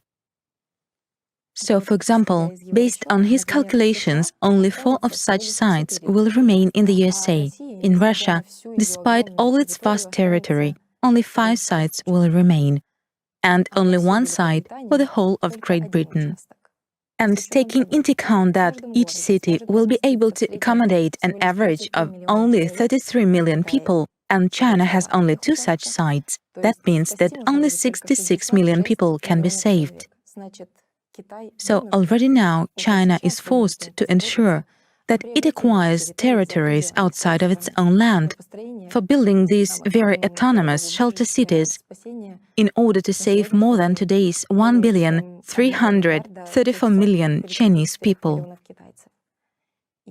According to Jackie, China is the only country that has to take responsibility for all of humanity, because other countries will simply be unable to do that. While a commonwealth of countries will never come to this decision because arguments, procrastination and money stealing will begin, nothing will change, and people will eventually face the inevitable. That is why China is the only country that can save itself and save all of humanity, so as not to lose the overall potential of humanity. And for this purpose, China needs to buy out and become the owner of 241 sites, and according to Jackie, it has only 5 to 7 years for this. Otherwise, later on it will be impossible to do that because it will simply become obvious to everyone that the world is really collapsing, and no one will peacefully give up these relatively safe land sites. He says that if China is ready to undertake this mission of saving all humankind, he is ready to provide the locations of all the 243 sites. Moreover, according to Jackie, if the top leadership of China decides to undertake this mission, then the probability of implementing this scenario will immediately rise from 19.5% to 99.5%. You can't even argue with that. And here he is right. If the Chinese leadership really accepts this model as the basis, it is 99.5% guaranteed that people will support it. That's the paradox. Well, we can understand people as well. When you are in despair and someone offers you shelter, where will you go? Isn't that so? Yes, it will make it possible to save at least 98% of the entire human population of the Earth. At the very least. And here Jackie calculates a 2% loss of all civilization. Well, yes, he seems to be close to reality. In other words, we can do it with very little loss and get out of the situation preserving a larger... humanity's potential. Yes, larger part of the population. Well, there is no doubt here. Let's listen. Yes, he says conditions will not be easy. People will have to learn to live in a new way, but these forced temporary measures will give all of humanity a real chance to survive. Jackie says that autonomous cities should be built as closed-loop, full-cycle life support systems. That is, when building cities, people should take into account the increased seismic resistance of buildings located there, their high degree of protection from external radiation, acid rains, hurricane winds, and other extreme weather phenomena. Everything has to be thought out and placed very compactly. All cities must be fortified along their perimeters, not against people, but against the climate. Moreover, most cities must be additionally fenced with a wedge-shaped concrete fence similar to a car spoiler to redirect the frequently changing direction of intense winds above the cities. And here, I would also like to insert a bit of a comment. After all, I have to give credit to Jackie. Why should these particular spoilers surround the cities? People might have a misunderstanding, but at the time he's talking about, there won't be just winds, those will be hurricane winds, filled with suspended matter. These are microparticles that are formed due to the eruption of volcanoes and stratovolcanoes, and they will fill our atmosphere for very many years. Plus, there will be radiation, and so these radioactive particles fly at enormous speeds. Not only they are very abrasive, but they also fly at enormous speeds. If anyone is familiar, there is a sandblaster that is used for removing rust and everything else. This is really something that can sweep cities away, even the ones which are built now. In other words, this is something that grounds civilizations into dust in the literal sense of the word. So these cities, indeed, these 243 sites that he's talking about, we really talked about them back in 2014. They are easy to determine based on geology, and in those places we really observe more stable states. As for all other places, that very science shows that it would be impossible to live there. And here we really need a very serious protection for the cities. Well, some of the cities or areas he speaks about are what we pointed out, God knows when. There's natural protection from winds there, while in most cities, yes, additional protection will be needed there, so he calculates everything. On the one hand, it's kind of good, he sees a holistic picture. However, he already sees a holistic picture of the end of our existence. Sorry for interrupting. That's fine. Jackie also says that the height of buildings should not exceed 12 stories up and the maximum underground depth of about 3.5 stories down. According to Jackie's calculations, the city should be unified and compact. This is due to the load taking into account temperature fluctuations, winds, atmospheric pressure, as well as seismic hazard assessment, and many other factors. In other words, safe operating conditions should be provided for both above-ground and underground structures. Construction should be carried out with new durable materials. It is also necessary to take into account compactness and keep records of every space where closed-loop, full-cycle life support systems will be located, and where all the components will be closed in a loop almost entirely. This includes complete closed-looping of the system for oxygen, carbon dioxide, water, depurification of gases released during the processing of organics. Jackie claims that today it is something that only China can certainly cope with. As an example, he gives a technical description of a building. For example, on the technical semi-floor, he proposes to locate air purification systems, recuperation and other necessary life support engineering systems, including fuel-free generator, FFG systems. On the third underground floor, there are fish farms. On the second and first floors, there are livestock and poultry farms. Floors 1 through 9 are for other agriculture. The 10th floor is production and scientific research centers, while the 11th and 12th floors are residential floors arranged as capsule hotels with maximum compaction. He says that since the area of 150 square kilometers should accommodate 33 million people, it appears that for each person there are only 4.5 square meters in one plane. So we have to create a multi-level city with a maximum economy of every centimeter. And here, of course, the experience of Chinese and Japanese capsule hotels is simply indispensable. At this point, I'd like to know that he's also right. And the buildings he suggests are very well thought out. I was just listening and I'm interested. He didn't discuss such topics with me. I do not know why. Perhaps he doesn't trust me. But He was open with Jana, however, the suggestion is very correct, and there is logic here too. Technical facilities, FFGs and everything else is what takes up a half floor.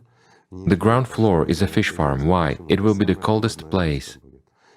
If it's a closed-loop system, then as of today, only China and no one else can do that. China is already successfully developing Yes. these closed-loop full-cycle life support systems. Right. Although for outer space, for the survival of people in outer space, There's no difference. After all, what is developed for space can be successfully used on the Earth as well. then it is implemented. Of course, and it is easier to implement it here, especially if it's in large quantities. It's all very serious. And look, he allocates the third floor for a fish farm, that's clear, while the second and the first floors are cattle breeding.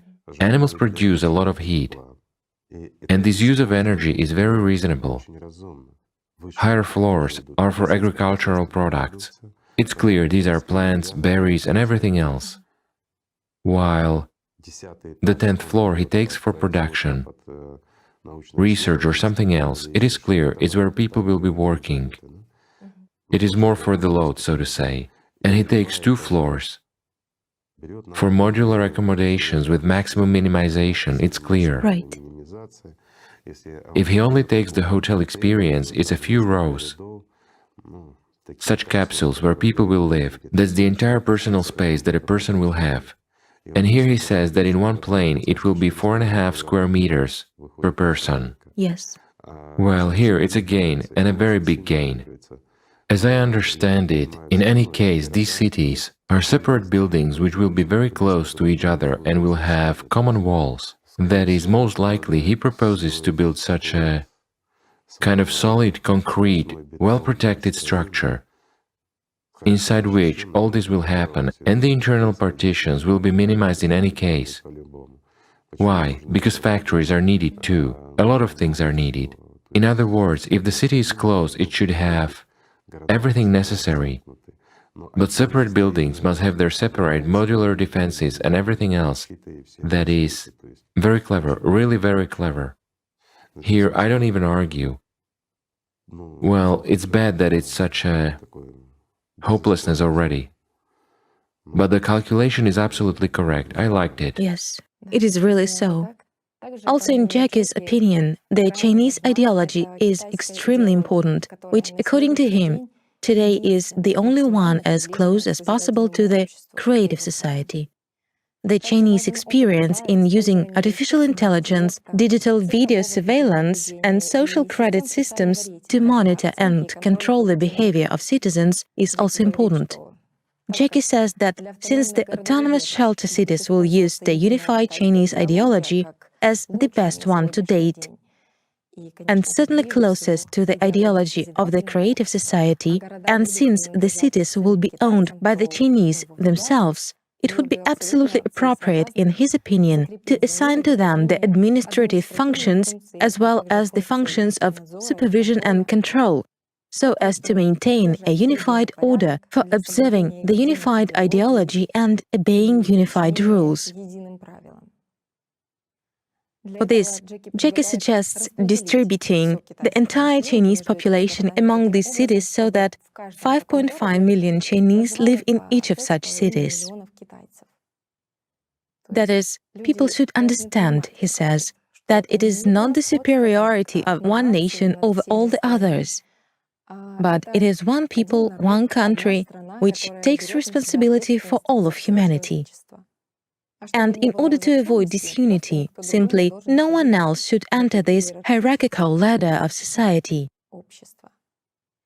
For the rest of the people who enter these cities, there should be no distinctions between nationalities, religions, and so on. The rules, he says, should be the same for everyone.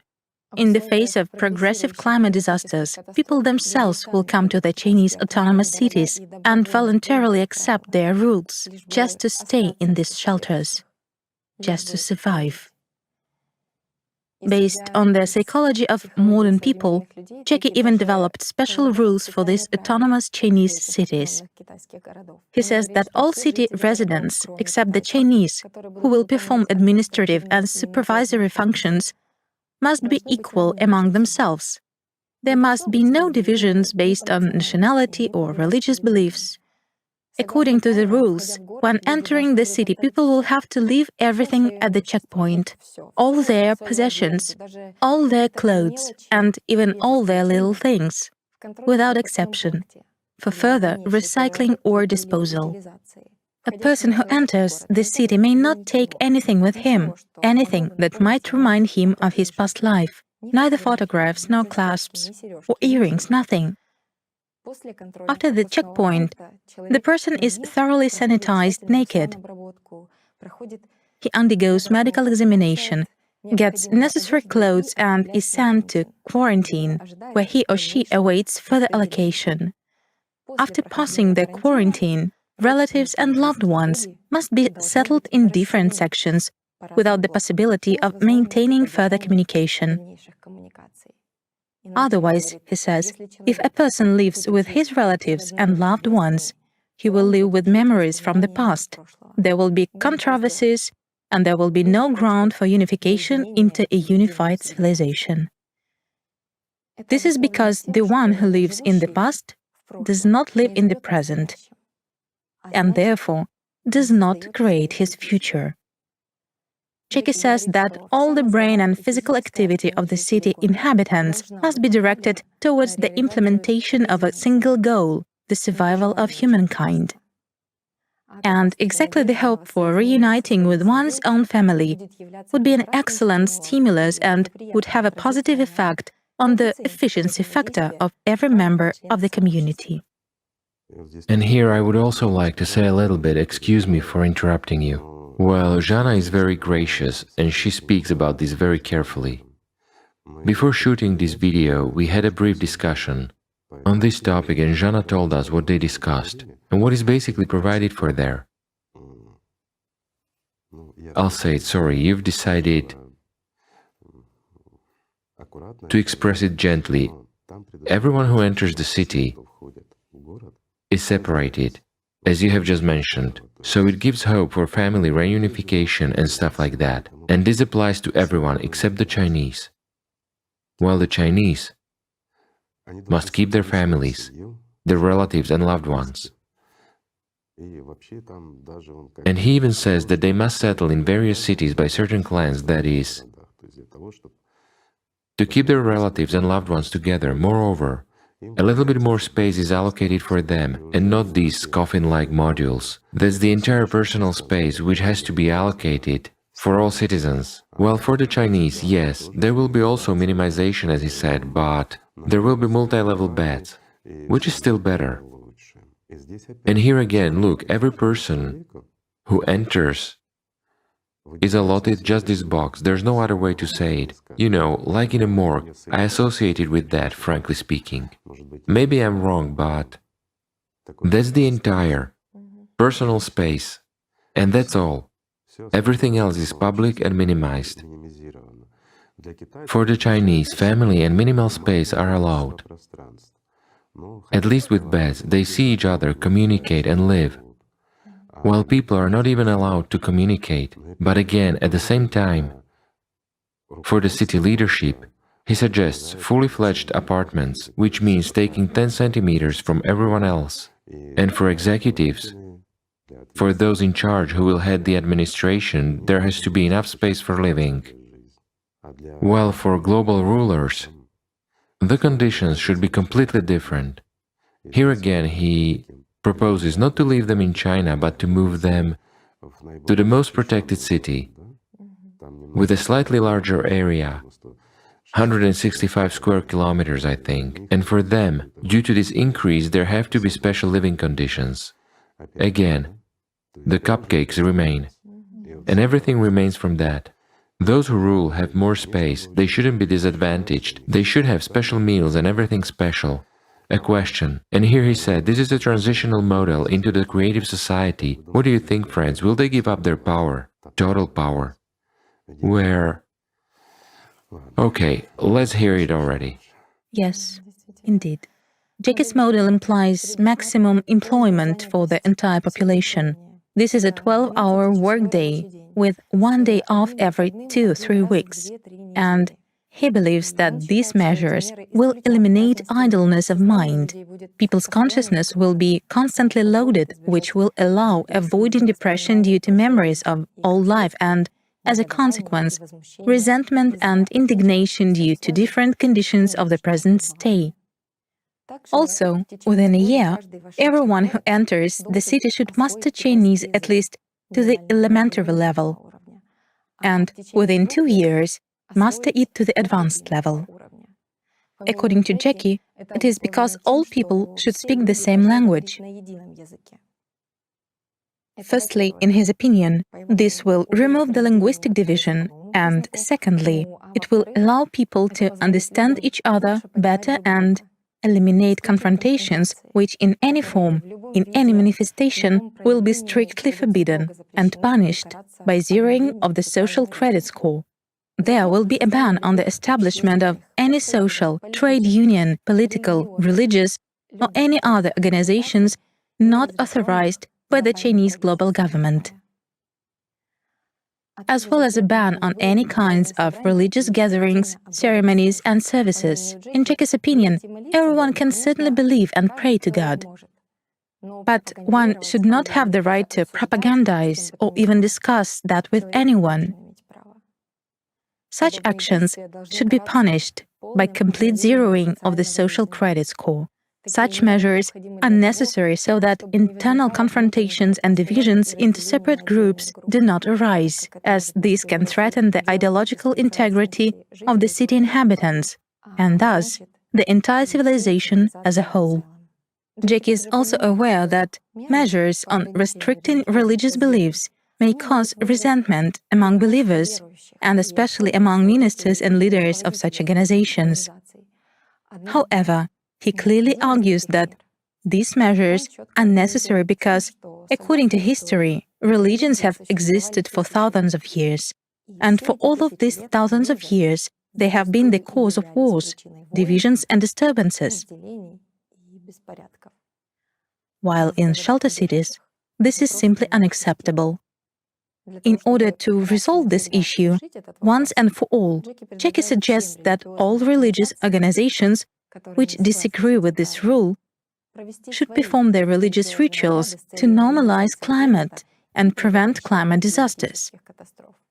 Since they claim to have some kind of a divine power and that God hears and listens to them, let them prove it factually. And then shelter cities simply won't be needed. Otherwise, they are no different from those very corporations, except that the object of their trade is ideology and souvenir products, pretty much like any political party. I beg your pardon, but I'm personally really shocked by this information. And as a believer and Orthodox Christian, I would even say I'm actually outraged because it is quite obvious what Jackie is aiming at. Complete abolition of all religions and all religious experience of humanity. And here is a question, perhaps for you, Igor Mikhailovich. What will be the situation with religions in case of implementing the Creative Society project? In the Creative Society? Well, I'll answer in brief. If we take Islam, the entire Ummah will follow the Prophet instead of going against him. The smart ones will understand, and so it will be in all religions. Sorry, we interrupted Jana again. I apologize. That's okay, sure. Perhaps we'll go back to Jackie's model and to the rules he proposes for people's stay in the shelter cities. Well, for example, with regard to social credit score, Jackie suggests that everyone who enters a city is given social credit in the form of scoring because a social credit score system will be implemented in the cities.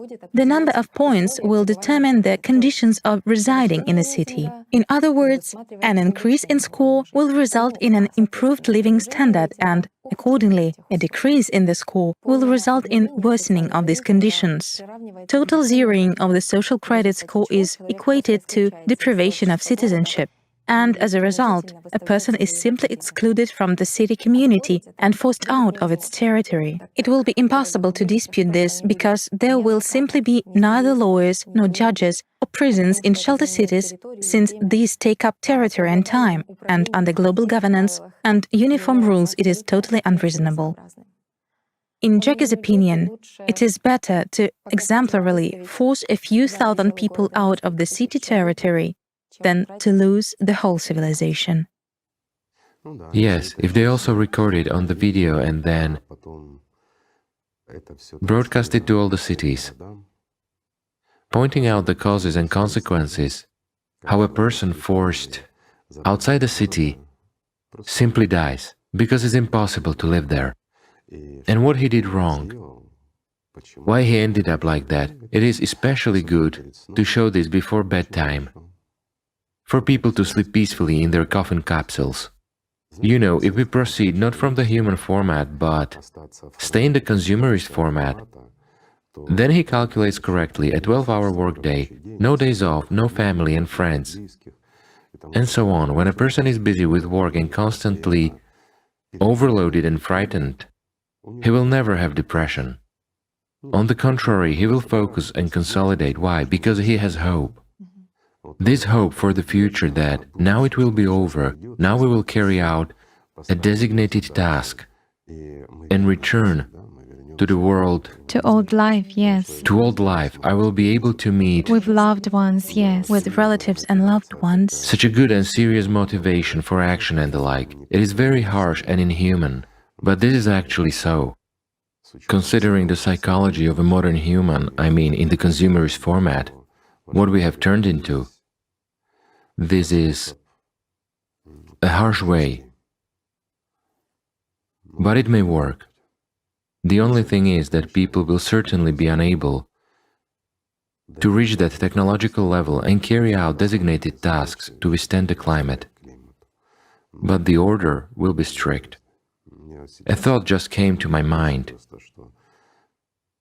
It seems to me we made a huge mistake, my friends, by naming him after an outstanding actor who is loved by many people. I mean Jackie Chan. He shouldn't have been called Jackie. The name Joseph or Adolf, something like that, would suit him better. And that's already not a joke. But on the other hand, if we look at his model, it is workable. And that's what is most frightening. It is really workable. It can indeed drive people into such a, let's say, it's not a state, but such a forced state, and at the same time with the full concentration of all forces to carry out designated tasks and without any alternative at that. And with regard to religion, he challenges everyone. If you are so close to God, go ahead and stop the climate. And if you cannot, then how are you different from others, and why should you have the right that others don't have? And if we look at this from the perspective of his model, it turns out that any political party and any social movement gives rise, again, to what? It gives rise to alphas. And what will these alphas do? They will definitely oppose the Chinese administration, right? Of course. I mean, this will lead to sort of hidden spreading of these groups if people are able to communicate on these topics. It doesn't matter whether it is politics or religion. A community of people will be organized anyway that will go against the ideology imposed on them. In harsh living conditions, what will it lead to? Clearly to some sorts of revolutions, yet revolutions in a single city destroy the whole civilization. Because it will follow as a chain of these events. Naturally, people will not be able to consolidate and perform designated tasks, and then the chances decrease dramatically. However, there is one little but here. Imagine what power people get. I understand that Chinese ideology is wonderful, but people remain people. I'm not exaggerating. Their ideology is very close to the creative society, but there is an aspect of this global governance. Again, at some periods, at some stages, it is necessary, but afterwards, They also say that there should be an ideal society that is where even governance is not needed. In other words, they set a task for themselves for the next 100 years or something and carry it out that way. They approach it seriously. The Chinese do a great job in this regard. And their ideology is good. Again, it is more social. They have set the task of fighting poverty and they have almost eliminated it. Yes. They set other tasks and carry them all out in a determined, serious and focused way. But if we take this as a whole, then it's again a domination of one nation over another. Yes, it reminds me the Fourth or Third Reich. Me too. The Fourth Reich, huh? From the outside, it really seems like some kind of a concentration camp, a digital concentration A camp. digital concentration camp is formed. The name Adolf would suit Jackie very well. Again, there are those very scores and so forth. So everything aligns accurately. It's harsh, but it's logical. And that's what is frightening. Do you know what else is frightening? The scary thing is that people's consciousness doesn't oppose this. People don't want this, but consciousness doesn't oppose it. People understand it. They do not understand the creative society, while here they understand. But I apologize, we interrupted you again. Yes, Jackie is sure that a social credit system can not only discipline, but also prepare people for the creative society. Through this system, humanities will be stimulated in each person and values will be inculcated according to a single ideology. The social credit score system will help restore people's moral education, instill honesty, and teach them decent behavior. And the Chinese administration, owing to the 24/7 digital surveillance, professional and voluntary informants, and an individual coefficient of a person's usefulness to the community, will regularly update this course for all its citizens. Jackie says that the Chinese themselves are very disciplined and can certainly teach discipline to others. According to Jackie, a unified civilization is created as a result similar to an anthill, where everyone is in their place and brings maximum benefit to all humankind, where everyone is focused on one common goal and works without distraction or idleness. He says that a human is for the community, not the community for a human. In the long run, this provides tremendous opportunities. Creation of a unified civilization forms a single egregore and opens new breakthrough opportunities in all fields of science, because all forces and the entire intellect of the whole humankind will be directed to solve one problem, to get technologies of counteraction that give power over climate. Once humanity gets these technologies, then literally, in 10 to 15 years, humankind will be able to stabilize the climate and restore the planet, which will allow them to get out of these autonomous cities. Oh, Jackie has certainly developed such a coherent concept. It's all very logical, and most importantly, it is clear why he is actually so focused on China. You also said that it is one of the most advanced countries in the world, and this is true. You know, I would say that it's the most advanced country in the world, not just one of them. As of today, it's the leader. Right. By the way, very many people even like the strategy which China has now chosen. A strategy of such a solely peaceful development of society and for mutually beneficial cooperation between countries. But Jackie also said that Chinese ideology is similar to the creative society. the creative society. Well, to some extent, it's true. Yes, it is historically similar. Yes, historically, because indeed, even today, that very Chinese state is developing and modernizing Chinese society, striving for the high social ideal of Datong for building an era. Well, it's like the ideal society. Yes, this is really so. Yes, the era of the great unity. At least while listening to what Jana was telling us, as Jackie describes that China can build these cities, in consciousness, this idea doesn't seem so science-fictional because... It is absolutely realistic. China will really be able to do Yes, that. because you see that it can. It really can, if you look at the speed of construction even now. Well, I use consciousness too. Do you know what it is telling me? My friends, the only outrage from consciousness is the complexity of the Chinese language. I was outraged by this fact too. You see? Yes, Chinese within a year. That there will be a single language, but everything is logical, everything is in its place, yes. It's realistic, and the Chinese can meet the deadline. It's realistic. Certainly, because within a year they... Because the Chinese build in a day. Yes, they erect 10-story buildings. Within 24 hours. Yes, during the pandemic, it was also very impressive how they, for instance, built hospitals for thousands of beds within 5, 7 or 10 days. Just a couple of days, and they already had these facilities erected. They can build a city of 150 square kilometers at this speed within a few months. Yes, they built a kilometer of road within an hour. The most important thing is that China today is one of the most advanced economies in the world. It's the richest country, the most advanced. The richest one, and its human resource is very rich. Plus, there are a lot of factories and everything else. It is technologically ready. Yes. It is prepared by all parameters. And here it's impossible to disagree with Jackie that the Chinese can do that. Indeed, it's the only country that can do that. And compared to others, their ideology is wonderful. Right. In fact, it's one of a few countries that have an ideology. The others just don't have one.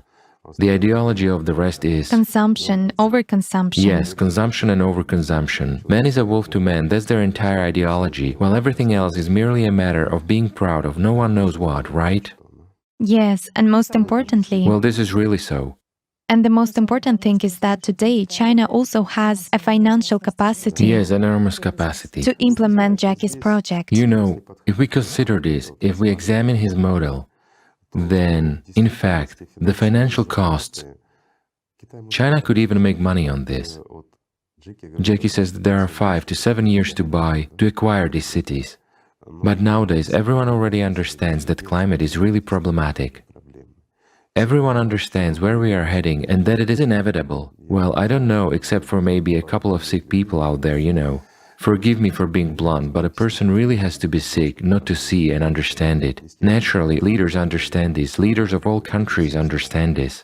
And everyone is really worried about it. We've said it's just that there is hope. They hope that there will be something. But if China offers to any country to take these sides, whatever country it is, that very Russia, that very England, they mentioned that, for example, Russia has 5 locations, America has 4. Yes. Sides, so Americans, Russians and the British, just like all other countries, will simply give these sites to the Chinese for free along with a lot of money so that they build cities. Do you know why? So that the leaders who are now in power could have penthouses and cupcakes for themselves and their families. That's it, and they will agree to the dominance of ideology. Such is life, and that's the truth. Plus, I think that China is the consumerist format. Let's be honest, despite the ideology. Yes. Naturally, in these cities, I think it's going to be the most expensive housing ever. 1 meter there will cost as much as entire multi-story buildings cost now. And people will pay. Those who will not invest a single penny either in the creative society or anywhere else will buy accommodation for themselves, paying billions for an extra meter. And they don't have much choice, because they also know perfectly well that money will quickly cease. It is nothing. Just a little longer and it will all disappear into nothing. Everything is falling apart. While those very oligarchs, are smart, and they have smart people near them. They understand it all. And some bunker somewhere will not save anyone. While cities like these, even if they prolong life for another 4 or 5 years, yet what is 4 or 5 years? It is clear that if you look at it sensibly, it's prolonged euthanasia. You cannot call it otherwise, such a protracted suicide. There's no other way to describe it, but we approach it from the perspective of the creative society, while people approach it from the perspective of the consumerist format, that is, the world in which they live. So just imagine a person gets a chance. You know, it's like when a person comes to a doctor, and doctor explicitly says, "Dear sir, you have 1 or 2 days to live." And that's it. However, if you take this medicine, yes, it restricts you in some of your life activities, but it will give you a chance to live for at least another 4 or 5 years. What will a person choose? If we approach this honestly, will he not give up that very religion, Will he not give up his family? He will. Why? In the hope that later on things will improve. But a person will hope for what? That is just 4 or 5 years and then everything will be resolved. Whereas in fact, Jana brought up this point. To be precise, Jackie mentioned it and Jana voiced it, that it would take 20 to 25 years for people to get out of there. When they come out of those shelter cities, what will they face? A simple question. A ruined world. There will hardly be any plants or animals. Right. If someone survives somewhere in the depths of the ocean or in certain corners of the mountains, it won't be the same world they left after all, right? In order to restore it all, you have to get it all somewhere, and who will have it all? Again, those global rulers. They will have everything, technical capacity, animals, grain, seeds, and everything in the world. Well, even if they come out of the city, who will come out of the city after 25 years? In such an ideology, a slave will come out. Literally, will a free person come out? Jackie has manipulated here very well that these scores will eliminate everything inhuman. Yes, they will eliminate everything inhuman, undoubtedly. However, these scores, this system of scores, will actually work to form a literally subservient person, a slave, rather than a free person in the creative society. After all, it's not the same principle where a manifestation of everything beastly is removed and becomes forbidden. But at the same time, everything human is encouraged. It's the creative society. Whereas here you mustn't go against the party and the like. The ideology is close, but The methods. what are the methods? The methods are very cruel, although again, from the perspective of the model itself, taking into account the consumerist format and those events that are on the threshold already, well, we are already in them, not on the threshold. These events have come a long time ago. Then it's absolutely logical. But there is another point here. The point is very simple. I mean, the power. After all, this gives a person an opportunity to become a mega alpha, that is, an L. This is really so. So there will be a new L in the cities. Of course. It's a person's unlimited power over people, over the entire civilization. Yes, it will form a unified subordinate civilization. It will be an ordinary technogenic civilization. It won't be a human civilization. The latter will not be able to be formed. And it will be totally impossible to transition from this model to the creative society because nobody will give up power over people. And imagine, again, in 25 years, a whole generation will actually be formed. Well, what kind of... And just look, we ourselves have got into this trap set by Jackie, my friends. Literally, before your eyes. It's interesting, isn't it? Even we have started discussing it. Well, Jana is sitting quietly and smiling, but she understood what I mean.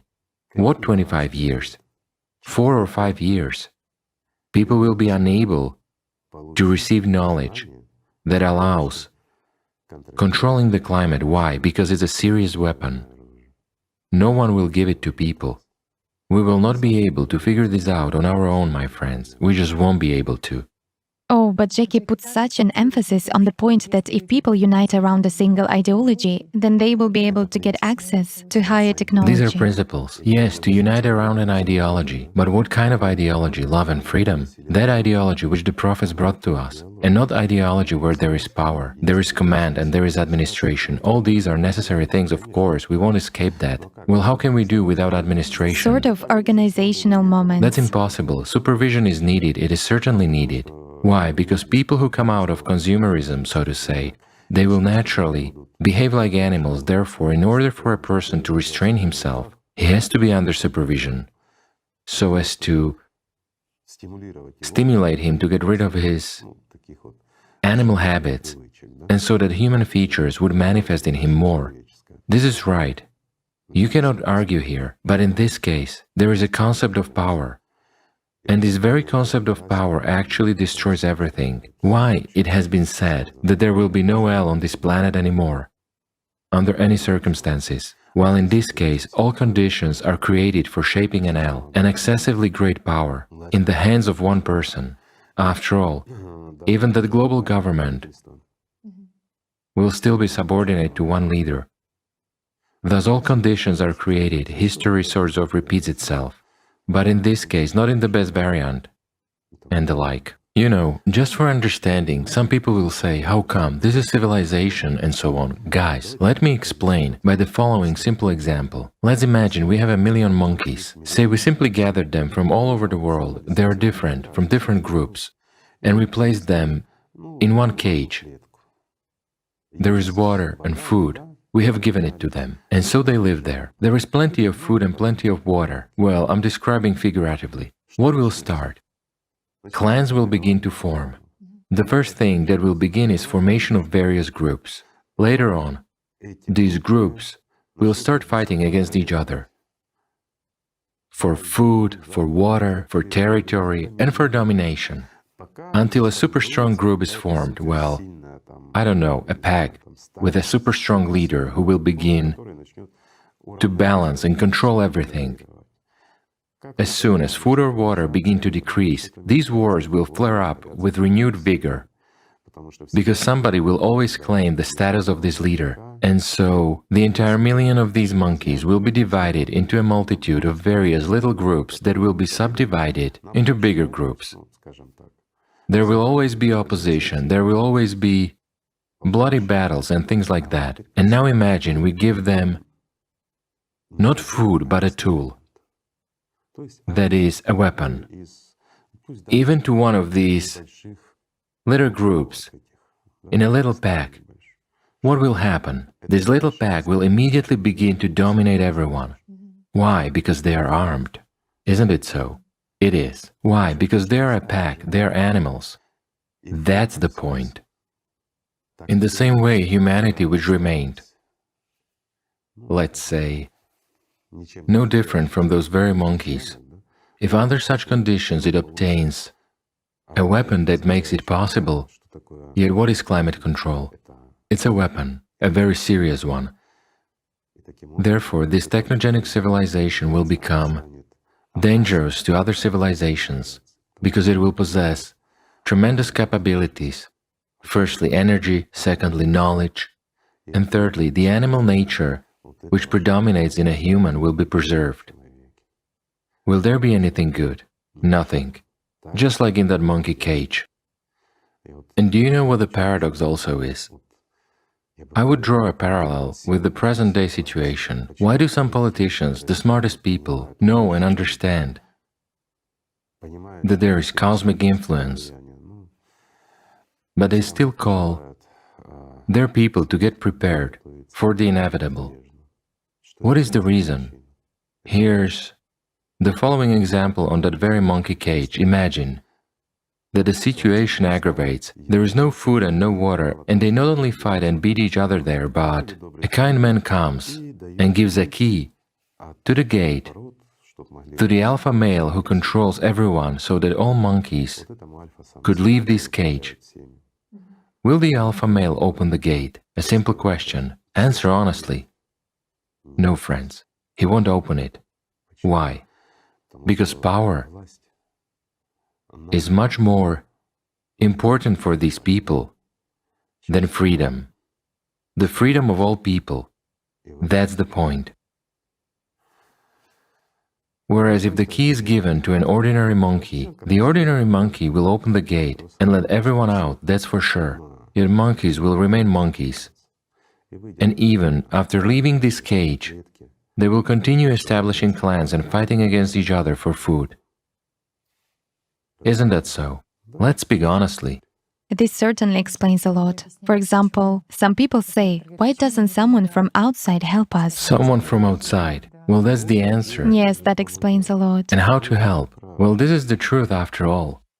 Igor Mikhailovich, you said that there is a difference between human and non-human civilization. Or am I wrong? Based on the example of monkeys. Of course you are right. It's sad, but it is so. It's very sad, yes. But there are laws that forbid helping those who are not ready in such a serious matter. And what is the difference between human civilization and non-human civilization? This very point, so that people understand. Human civilization. We already talked a lot about this. There is a simple formula that says exactly the following. Human civilization means absolute equality. It is where a human is part of society. Sorry, not a cog or a spindle. And where a human is for society and society is for a human. Do you see the difference? Jackie also voiced it this way. But he removed the last part, society is for a human, where the first and the most valuable thing is human life, where there is no power, but there is equality, where people make decisions together, where they do not abdicate responsibility. This is what human civilization is, where all the potential belongs to all of us.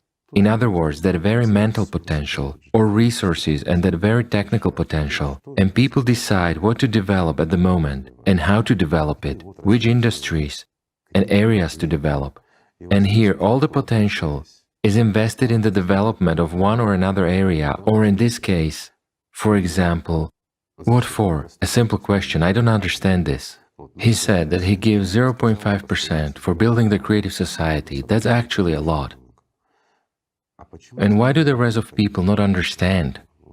Right. The creative society, a simple question. And what is better?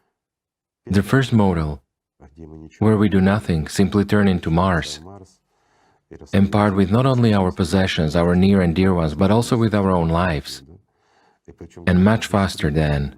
In the second model, Jackie voiced, a year. Well, I think this year will be removed from our video anyway. While the second model is actually slavery. This is something that will occur very quickly, very soon. It just seems that there are a few years ahead of us. What are those years? They're nothing. They will fly by in a blink of an eye, and everything that you created, everything that you are used to, excuse me, not to mention the house, the car, something else, even photographs, even, excuse me, elementary, everything that belongs to you, your clothes. You will not be able to take anything with you. Moreover, you will be separated from your relatives, your loved ones. Well, I understand, you preserve your life and you keep your hope. In case of despair, this is also a way out. It's some kind of hope, it's better than nothing. But why bring it to this point? A simple question. Why lose your homes? Why lose your near and dear ones? Why deprive yourself of, I don't know, your life, your habitual life? What for? What's the point? Why bring it to that? After all, the creative society is again human civilization, and it's not going to take anything from you, it will only give you opportunities, those opportunities which you now don't even dream about, my friend. And we refuse it because we don't understand it. Everyone says, yes, we are ready, but how to build, what to do, and here it comes right away, what to do. We understand what should be done in the second part of Jackie's model. We should start building cities. run and build cities, help the Chinese. Because so as to have later on for ourselves this coffin, housing, and that's it. Hard work, bad food, and slavish existence, but existence, and this is very valuable. I emphasize that I'm not against it, I'm saying it's precious, I admit it. It is really precious to preserve life even for 4 or 5 years. It's life and it is worth it. Yet why, I don't understand. Really, why wait for something bad to happen and not act? Can't you see what's going on? Or do you need more proof? Or do we really need to give Jackie a chance to speak out and tell us what's going to happen each day, and then we'll be convinced that he is actually a prophet or something else? You'll be living in that day tomorrow and you'll see for yourselves what will be happening. Isn't that enough? A simple question. And the day after tomorrow you'll see for yourselves what will be happening. Isn't it persuasive? And is it not persuasive what is happening now? Excuse me, is this beyond your intelligence? Why do you people belittle yourselves? Why do you belittle your own mind? Are you incapable of calculating progression? Are you incapable of comparing what happened 10 years ago and now, and how things have accelerated over the years? Have you forgotten how scientists told you it would be, yes, global warming in 200 years, then in 100 years, then in 50 years? Well, it is actually happening now. And the same scientists say, yes, it is happening now, and we don't understand why it is so. Of course they don't understand, because they don't know it. But you see it. Or do you not believe yourselves?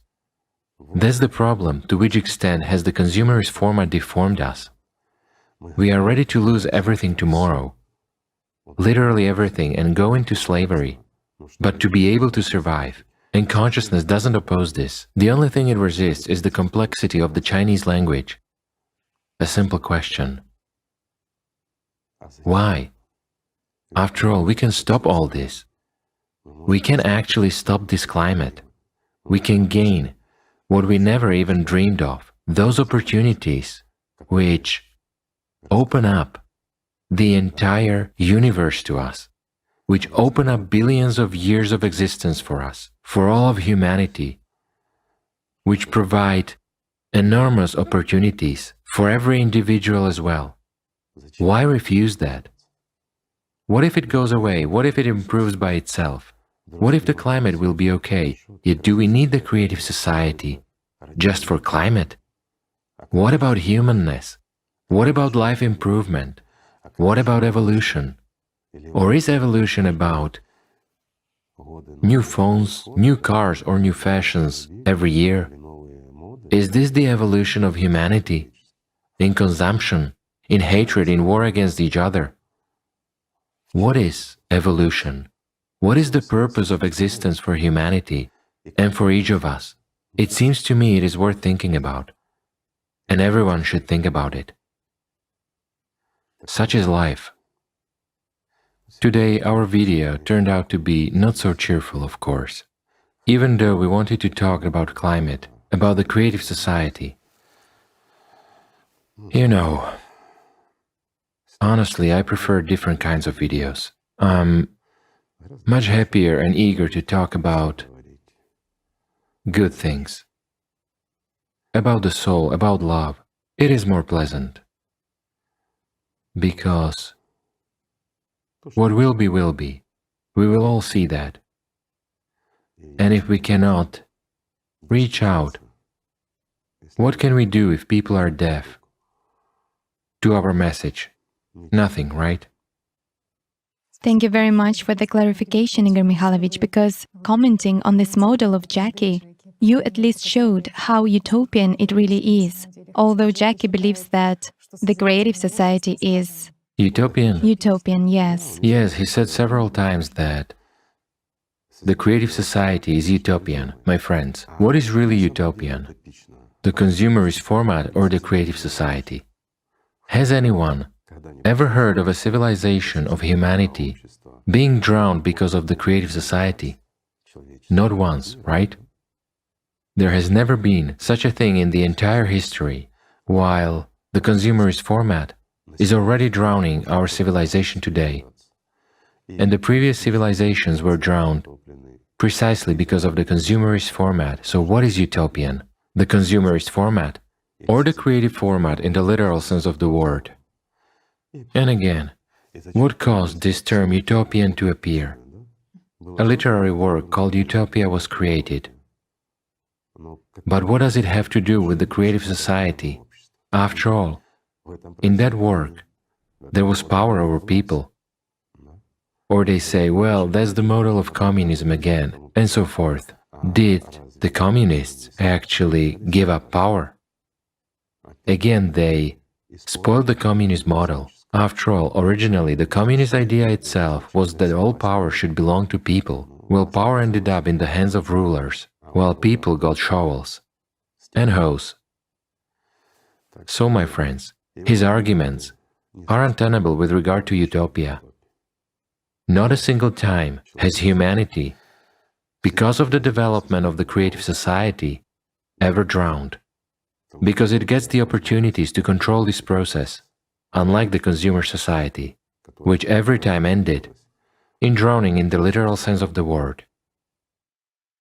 Indeed, both human consciousness and mere consciousness draws not the brightest prospects for humanity. And here, Jackie allocates only 0.5% for building the creative society. Of course, many people might be upset by this fact, and they might get discouraged because of that. And the question is this: is it really so sad, and has Jackie really calculated everything?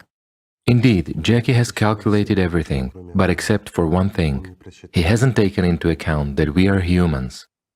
While a human being is dual, and a human is capable of making decisions that are simply beyond comprehension of some artificial consciousness, these decisions cannot be perceived even by consciousnesses of people who are under the power of the consumerist format. Such decisions are illogical from their point of view. Let me give you a simple example for understanding. Imagine that you are on a camping trip of some kind, and the battery in your phone is running out. But someone, even a stranger to you, has a power bank, a device for charging, and you come up to ask for it. Will they refuse you? In 99% or more cases, you will be allowed to recharge, right? You will allow them to recharge too, won't you? Of course. But Jackie will never share his energy. We have such people too, 1 in a million, not more, while everyone else will gladly share. That's what distinguishes us, humans, from soulless consciousness, which is incapable of understanding the very essence. After all, let's say, humanity doesn't stop at our modern civilization alone. There was humanity before that. There are plenty of others who made decisions out of war situations and created the creative society, didn't they? They did. They came out and they survived. Why? Because a human is also a spiritual being. And when humanity finds the strength to renounce what is stupid and mortal, tremendous prospects open up before them. This is indeed so, but consciousness is only capable of perceiving logic. And logic, in this case, we have to pay tribute to Jackie. His logic is iron. Pretty much, except for one thing. It's not going to work. It just won't work. Why? Because humanity actually has not 3 paths, but 2. The one which ends in drowning, in the literal sense of the word, and the creative society. After all, Jackie's model is finite. Yes, it prolongs humanity's torment for 4 or 5 years, but it will not give life. Do you know what's good about his model? We have to give credit too, and there's a huge plus here. Not only does it give shelter and hope for the future, but his model also allows, in a peaceful, quiet way for all of humanity, as they say, holding hands, to wait for the inevitable, for that which is coming. However, it will be impossible to win. It will be impossible to gain knowledge, to control the climate. So, it's a way to nowhere, except that it differs from the first model by the fact that this will happen peacefully. And 4 or 5 years later, is it worth it? It seems to me there is something to think about. Isn't it so? Jackie is capable of calculating a lot. And what he said about having something to say and giving facts is really true. He can tell us everything that our consciousness wants to get. What's going to happen tomorrow, when, what cataclysms will happen, where exactly, and he will recount them for the next 6 months, and we will all witness that it is so. He's going to tell us about changes in the economy, that are coming, and it's really going to be so, including those in geopolitics. He will very easily tell us when and what kind of inflation is coming and what will happen to money. Well, this is very easy, it's not hard for him in fact. And he knows it. Why? Because it all fits into mathematical model. That makes sense, but he doesn't know one thing. He doesn't know what we people are capable of, as humans, when we want to live. That's what he doesn't know. While predicting exchange rates, ups and downs, that's not difficult, friends.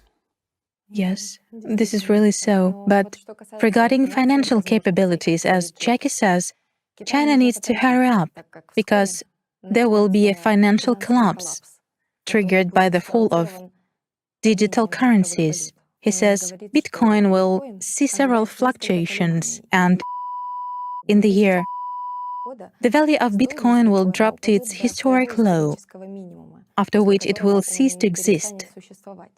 This Bitcoin decline will lead to the collapse of other cryptocurrencies as well, causing cryptocurrency depositors to lose about $2 trillion in just one day. Serious losses. It would be better for people to direct this money to build that very creative society. People hid their money in bitcoins, not for sharing with anyone, let alone with humanity. You know, such is human psychology. A person will sit on sacks of gold till the very end, but he won't share. By the way, regarding gold, according to Jackie, gold will lose its value already in 2000 and will approach the price of ordinary copper. Thus, gold as an asset will become worthless and useless. Resources such as wood and metal will be a priority, and their deficit will only increase over time. It's natural, and here it's impossible to refute it. Why? Because there is less and less wood. But it is valuable, and its value will grow. Metal is something that is always needed, while gold will simply be used as a conductor, so it will go away and lose its value. And very soon, it will lose its value because it's not needed. Simply because it's not needed, a little bit more time will pass, and all the precious metals will cease to be precious metals. Only what is used in production, what is necessary, and can give us some kind of life will be valued. But all these made-up values, just as you know, the history of humankind, culture, how is that? Those are the greatest values and the like. I mean priceless paintings, antiques and all of that. Well, he clearly said that when you enter these shelter cities, you will leave everything, go naked to a health center to be sanitized, and take nothing with you. And people will understand perfectly well that no one needs any of that. These are people's made-up values. Well, it's just the way people have decided, it's the way they have made it up. You know, it is sort of an equivalent of energy accumulation. It's not really energy, neither gold nor diamonds or anything else, it's all nonsense. And certainly not paintings. And certainly not some artifacts or something else. It's all nonsense. It will all become worthless, and this is true. I just wanted to briefly add to this point regarding gold and silver. As far back as the 3rd century AD, Saint Hippolytus of Rome, when describing the end times, said that people would throw gold and silver on the roads, and no one would pick it up because everything would become disgusting. And why do you need it? It will really be disgusting. Now it has value because you can sell it and get some energies with which you can buy what? That energy which your body needs, meaning food in the literal sense of the word, or some clothes to keep your own body warm, but that's nowadays. Later on, who would trade food for a piece of metal? That's ridiculous. Right, and that's not all. Jackie has analyzed today's international leaders. He conducted habitus diagnostics, behavioral psychodiagnostics, as well as content analysis of their speeches, and concluded that one of today's world leaders, who is a key figure in the political arena, will soon face a severe manifestation of his illness, forcing him to retire. which will not just destabilize the world economy, but will aggravate the entire geopolitical environment as well. I don't even argue with that. As of today, by observing people, Jackie can easily make diagnoses, and quite accurate ones at that. But indeed, yes, this might happen. There will be complications in the sphere of geopolitics. But if he speaks out, thank God only our friends listen to us.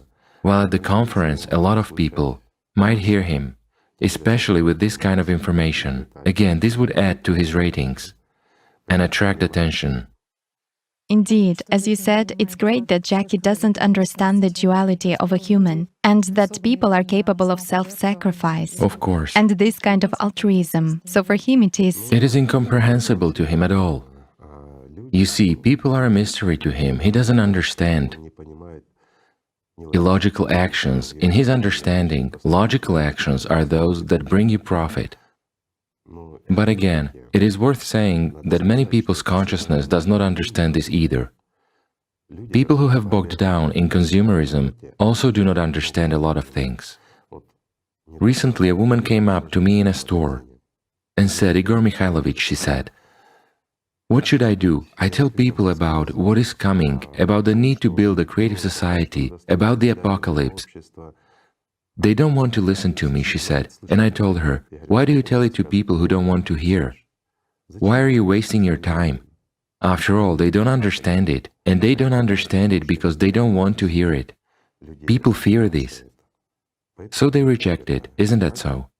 After all, a lot of people do not understand. A lot of people do not understand us, Allatra participants, and what Allatra is. That's why they put on us one label or another, that we are sectarians or a project of some intelligence services. Some blame certain services, while others blame other ones. Everyone is looking for some kind of profit. If there is a huge organization around the world, it means they want something. And what do they want in the understanding of consumerist consciousness? Definitely they want power and money. So these people don't understand how, without anyone's support, we spend our money, we spend our time, and we spend our resource on informing others.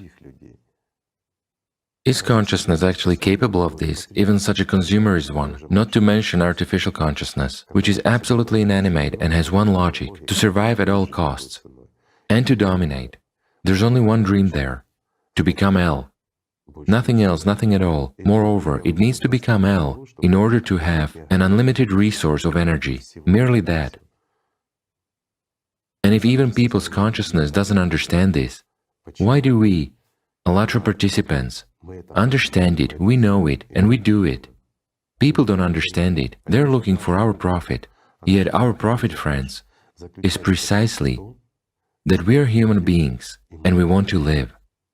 And we do this in order to survive with all of humanity, because we understand that we cannot survive separately, we can only survive together with everyone else. Isn't that so?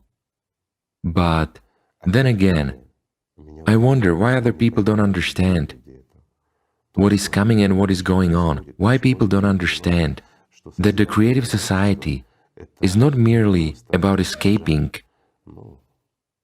the inevitable and surviving. The creative society is a new level of development of the entire civilization. Even science fiction writers haven't described what humanity may receive without limit. It is something that improves the life of each and every person. It is the world the prophet spoke about. This is the way we humans are supposed to live.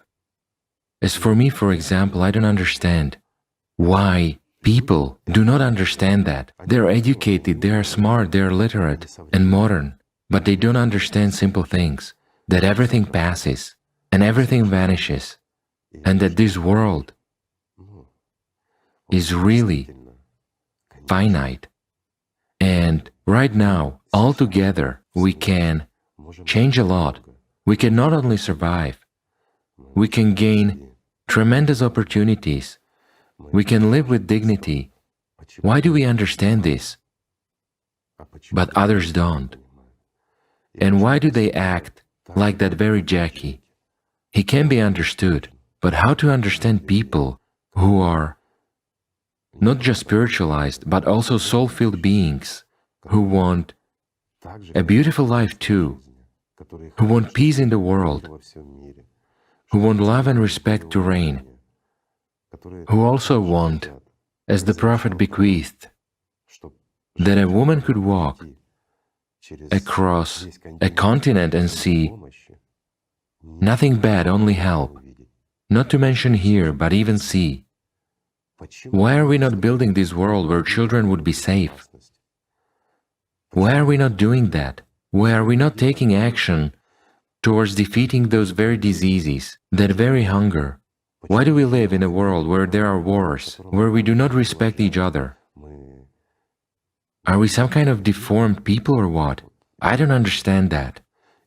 And this paradox actually puzzles me a little bit, you know.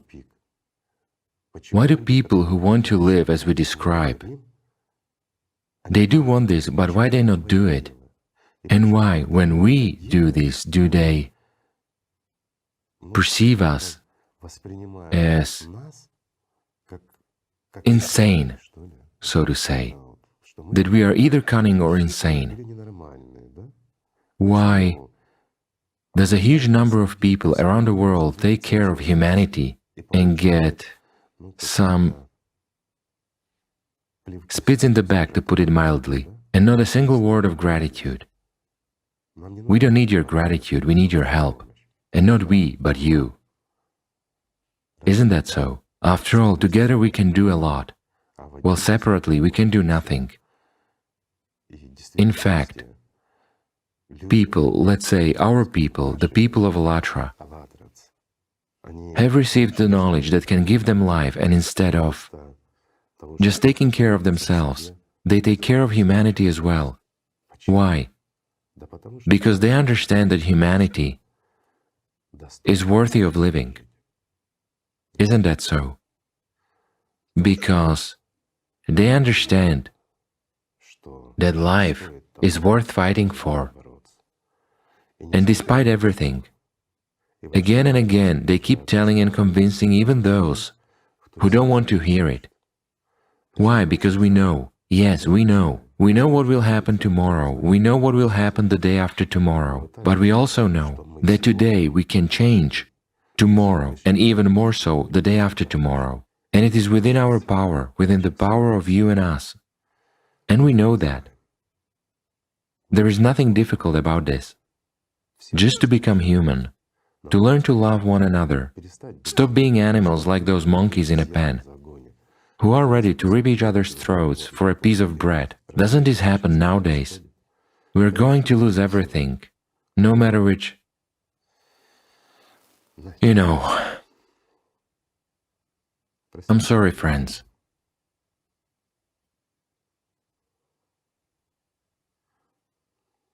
But to be honest, I would rather talk about something else. In the current situation, I want to talk with people about how to get saved. In the literal sense of the word. Not about what and why. We all know what is going on and why. We all know what we need to do. And all of us are perfectly aware that without uniting precisely in the creative society, precisely in the format in which our prophets bequeathed us to live, we won't be able to survive. Everyone knows that it's true. Why are we not doing that? Because, friends, many of us have stooped to the level of soulless intelligence, whose only concern is consumption. If we don't admit this, we will not change. And everything starts with each of us, with every person's decision. Isn't that so? No matter how much we aspire, no matter what kind of alpha we want to be, everything will change. There will be no one to show off before. Excuse me. We have two ways: to live or not to live. Well, in the second scenario, we have a couple of options. We can prolong our lives by being in slavery, or we can do nothing and wait for the date voiced by Jackie. And he's not mistaken here. That's the trouble. Why? Because this fits into an accurate mathematical calculation. And it's true. Well, I understand we surely don't want to hear about it. We don't want to know about it. We want everything to be okay. You know, like little kids, I don't want it. Or I want that. You may want it or not, but that's the way it's going to be. And it will all be by our choice. And why are we even talking on this subject with you now, instead of really saving ourselves, our near and dear people, and the entire humanity? Why? Now we are already, pardon me, approaching the end of the year 2021, but before its end, we will still go through unpleasant moments with that very climate. Is this not enough to get convinced? Or let us wait for another 5 years so that everyone becomes convinced that it's already finite. Yet what will we have time to do then, my friends? Let's look at things reasonably. Let's calculate a little as Jackie does. Let's calculate time and estimate our forces. Yes, I understand that the information stage is an indispensable stage in the creative society. Until all people become aware of it, until they want it, and the majority of people make this decision, we will not be able to move further. That's the point. Because all this is complex. Well, people want to do something right now, but if you want to do something right now, for God's sake, Jackie's second model, help the Chinese to build shelter cities.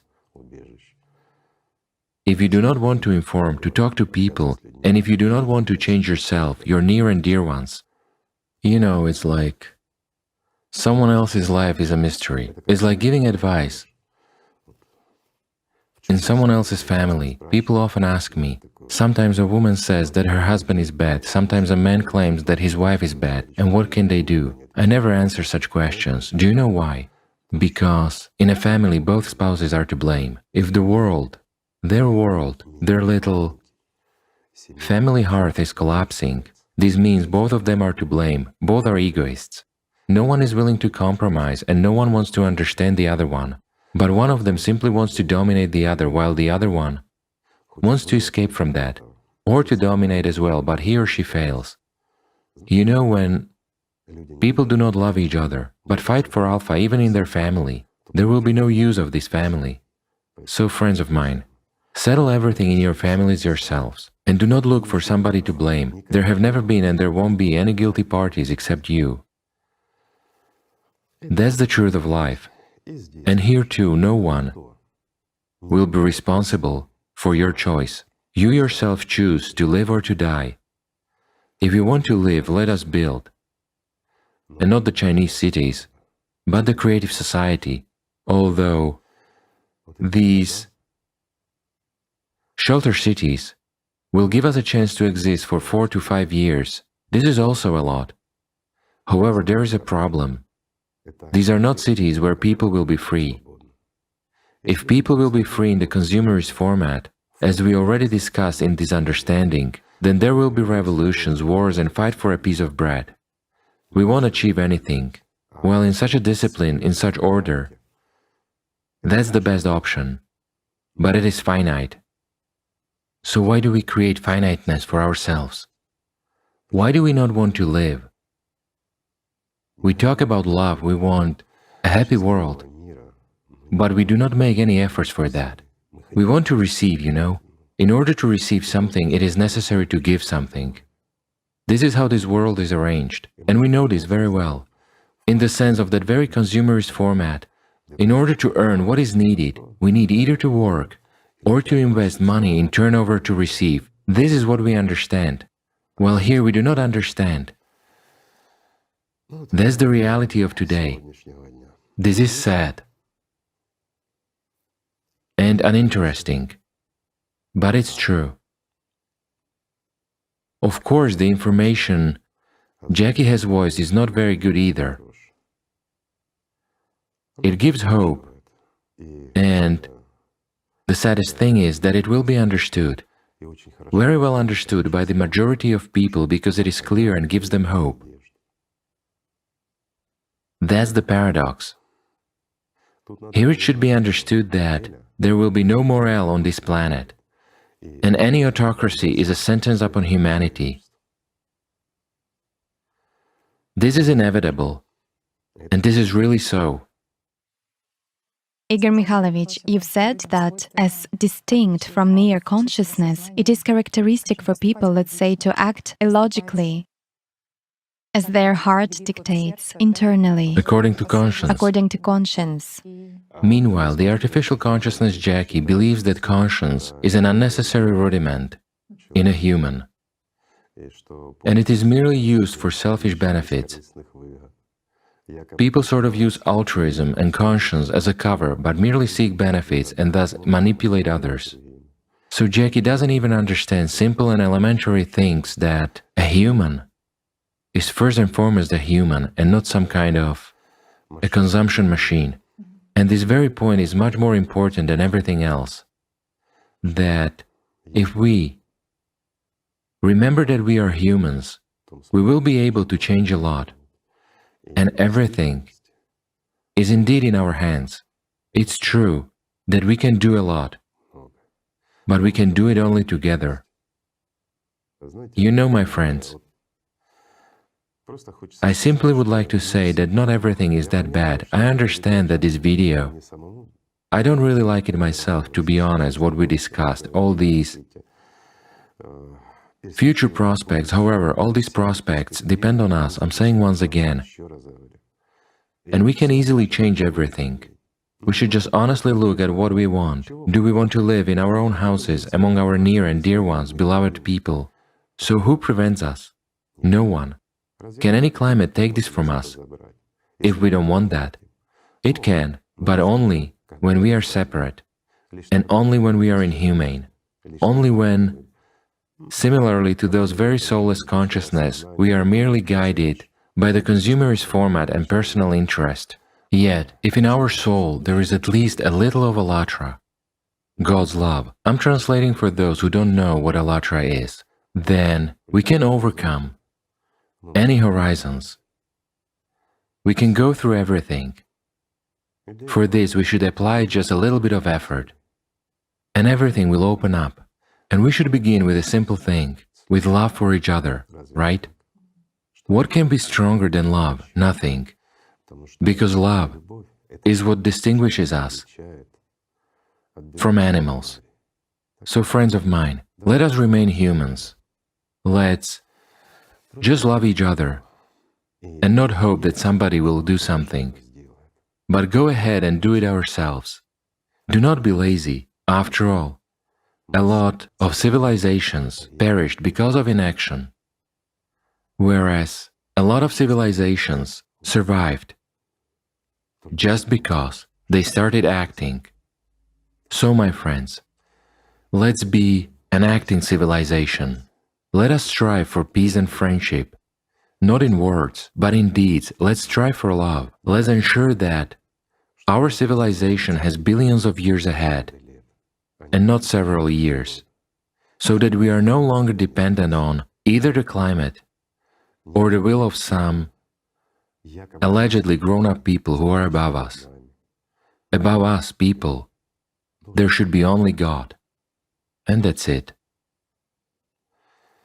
Thank you for being with us. Thank you. Thank you. Thank you.